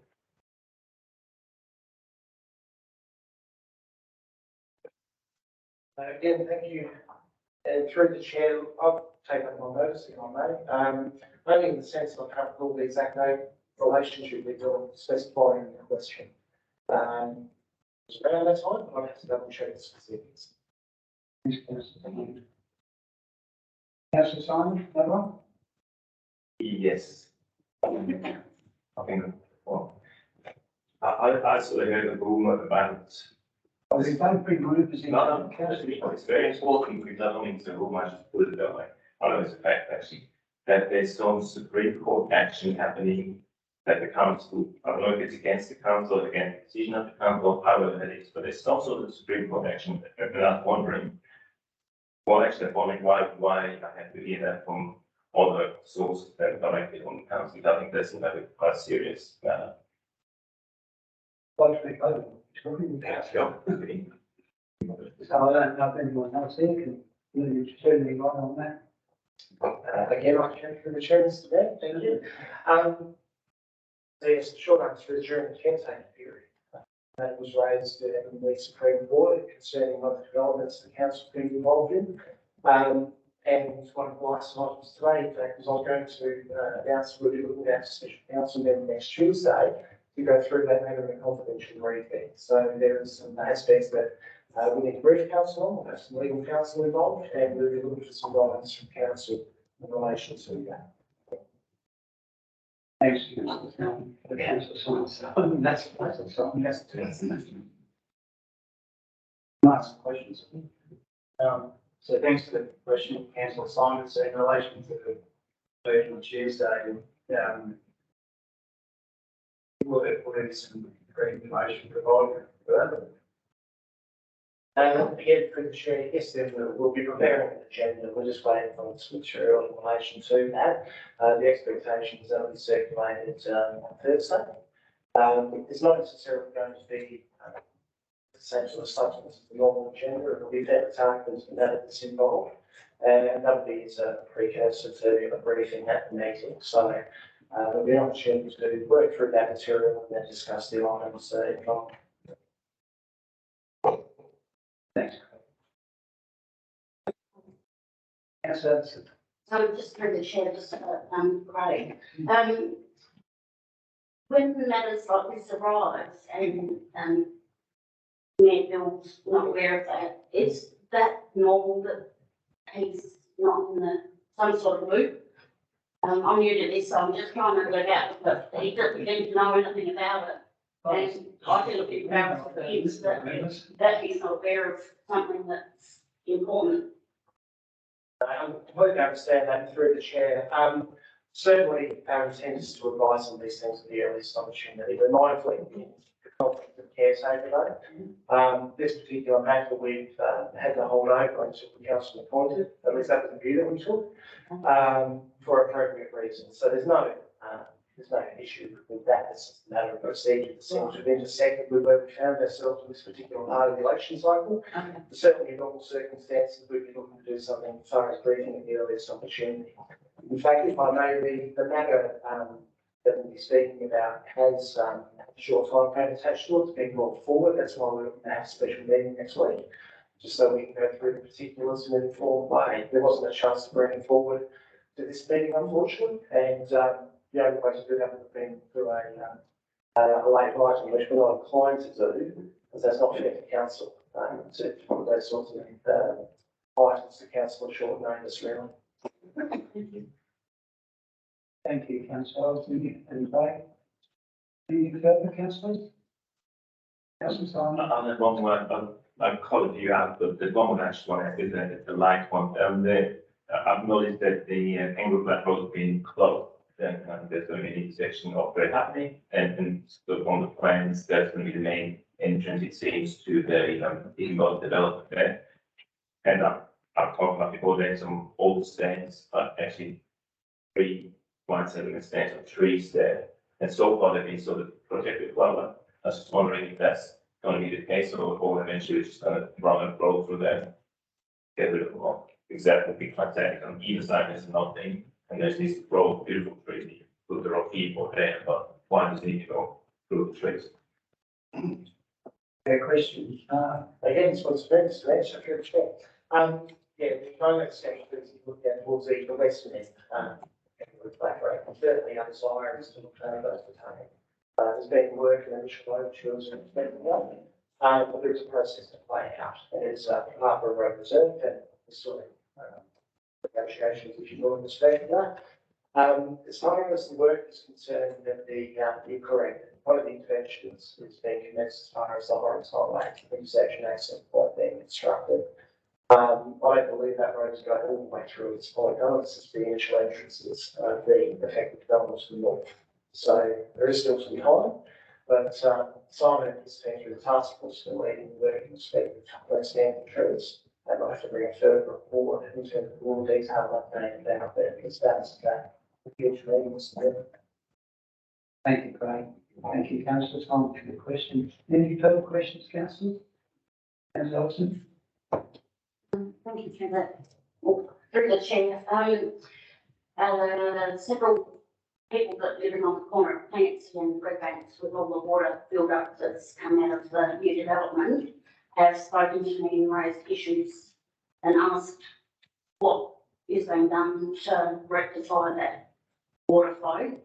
And is there any thought with the mosquitoes that are going to, well, there's a thought that the mosquitoes are going to take over there shortly, because that water's pretty well stagnant sitting there. I was just wondering if council have anything in plans that might rectify and keep our ratepayers happy.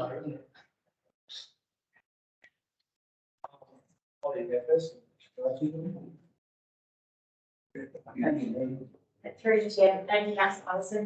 The corner of Redbanks and Nancy Road, yes, the guys were out there unblocking some drains to improve flow.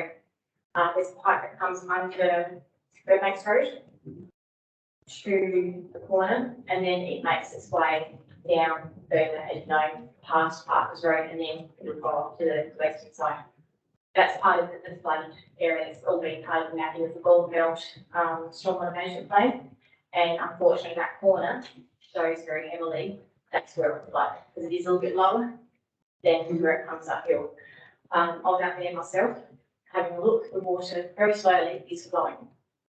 So that's what our guys have done to improve that flow to get out there faster than what it can do. And the second part of the question? Mosquitoes. Yeah, so Mosquitoes normally monitored by an environmental health officer. And he has a program that he visits key sites. I'll add this to the list here. So you can include that in his normal rounds. Thank you, Craig. Thank you, Alison. Further questions, councillors? Yeah. Councillor Alison? Through the chair, in relation to College Road and the, lifting or the potholes that are currently in there, I did see that council did attend last week and filled them with sand. And unfortunately, we got rained on and all that sand came out. So I'm just wondering, because I'm having numerous phone calls on that and cards coming up from the farmers in the area, just wondering when that might be rectified. Through the chair, I need to take the actual date on notice. We have prepared, we've removed the parts that are falling apart, as you know. We put some rubber down there, which only lasts so long, and it rains. We're actually trying to get a contractor to do some patching work for us. College Road is one of a couple of roads in the area. Yeah, thank you, Meg. Just while we're on that, are you going to need more resources now that we've got this, enormous damage across the whole region? With that, some of these roads and do the start the repair job and the weather gets a little bit better? Well, I think you should talk about it at some stage because it's going to be quite a serious matter. And we don't have the resources currently to match the damage that's been caused. I think we probably need to think about it and bring something back to the chamber that we believe would be reasonable and fair for us to have a look at. Thank you. Through the So I chair. do think we owe it to, people living on these roads to do our best. Yes, we're working through a program with identifying issues and triaging as best we can.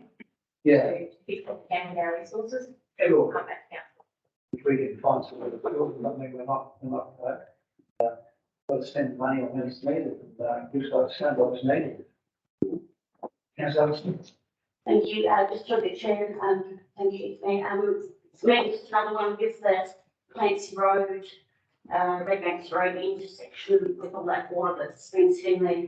Unfortunately, people haven't treated that well when they've driven through, so that's helped with the lifting of that. So I'm just wondering if that could be added to that list that you're looking at. Well, I mean, it's our role as elected members to find these things out, and if we're hearing about them or seeing them, report them. And then teams only do their best, at least if they know about it, they at least, see if they can do something. If they can't initially, and if we haven't got the resources, we'll bring it back to the chamber, see if we can't find them. Through the chair, just clarification, each make road on Red Banks Road or Clancy Road? Just through the chair, that's, so yes, right on the end of Clancy, which meets onto Red Banks, where that water was sitting, last week. That's lifted off of that bitumen, On Clancy Road? on Clancy Road, just before you get to the corner. Thanks, Councillor. Any further questions or comments, councillors? If not, we have no motions on notice and no motions without notice. We have no confidential items. Our next meeting will be on the 10th of December, I believe. Is that correct? Through you, Mr. Mayor, it's the special meeting that Craig spoke of earlier, which is next Tuesday, and then it will be 13th of December. Okay, so when we get the agenda for the special meeting, hopefully on Thursday this week, right? That will give the details of what this is about. It's the 10th.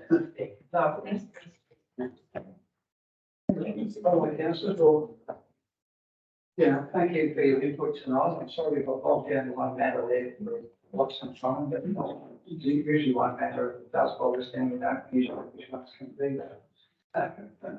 So thank you for your input and it's really nice to sort of see the new councillors also getting involved right from the start. I think we've got a pretty good team, something like that. All on our agenda. great presentation by Richard there, which shows us where we've been and certainly where we're going. And looking at the strategic direction, the strategic plan that's going to be visited for all of us to review and to perhaps take. So with that, I'll close the meeting. Thanks everybody.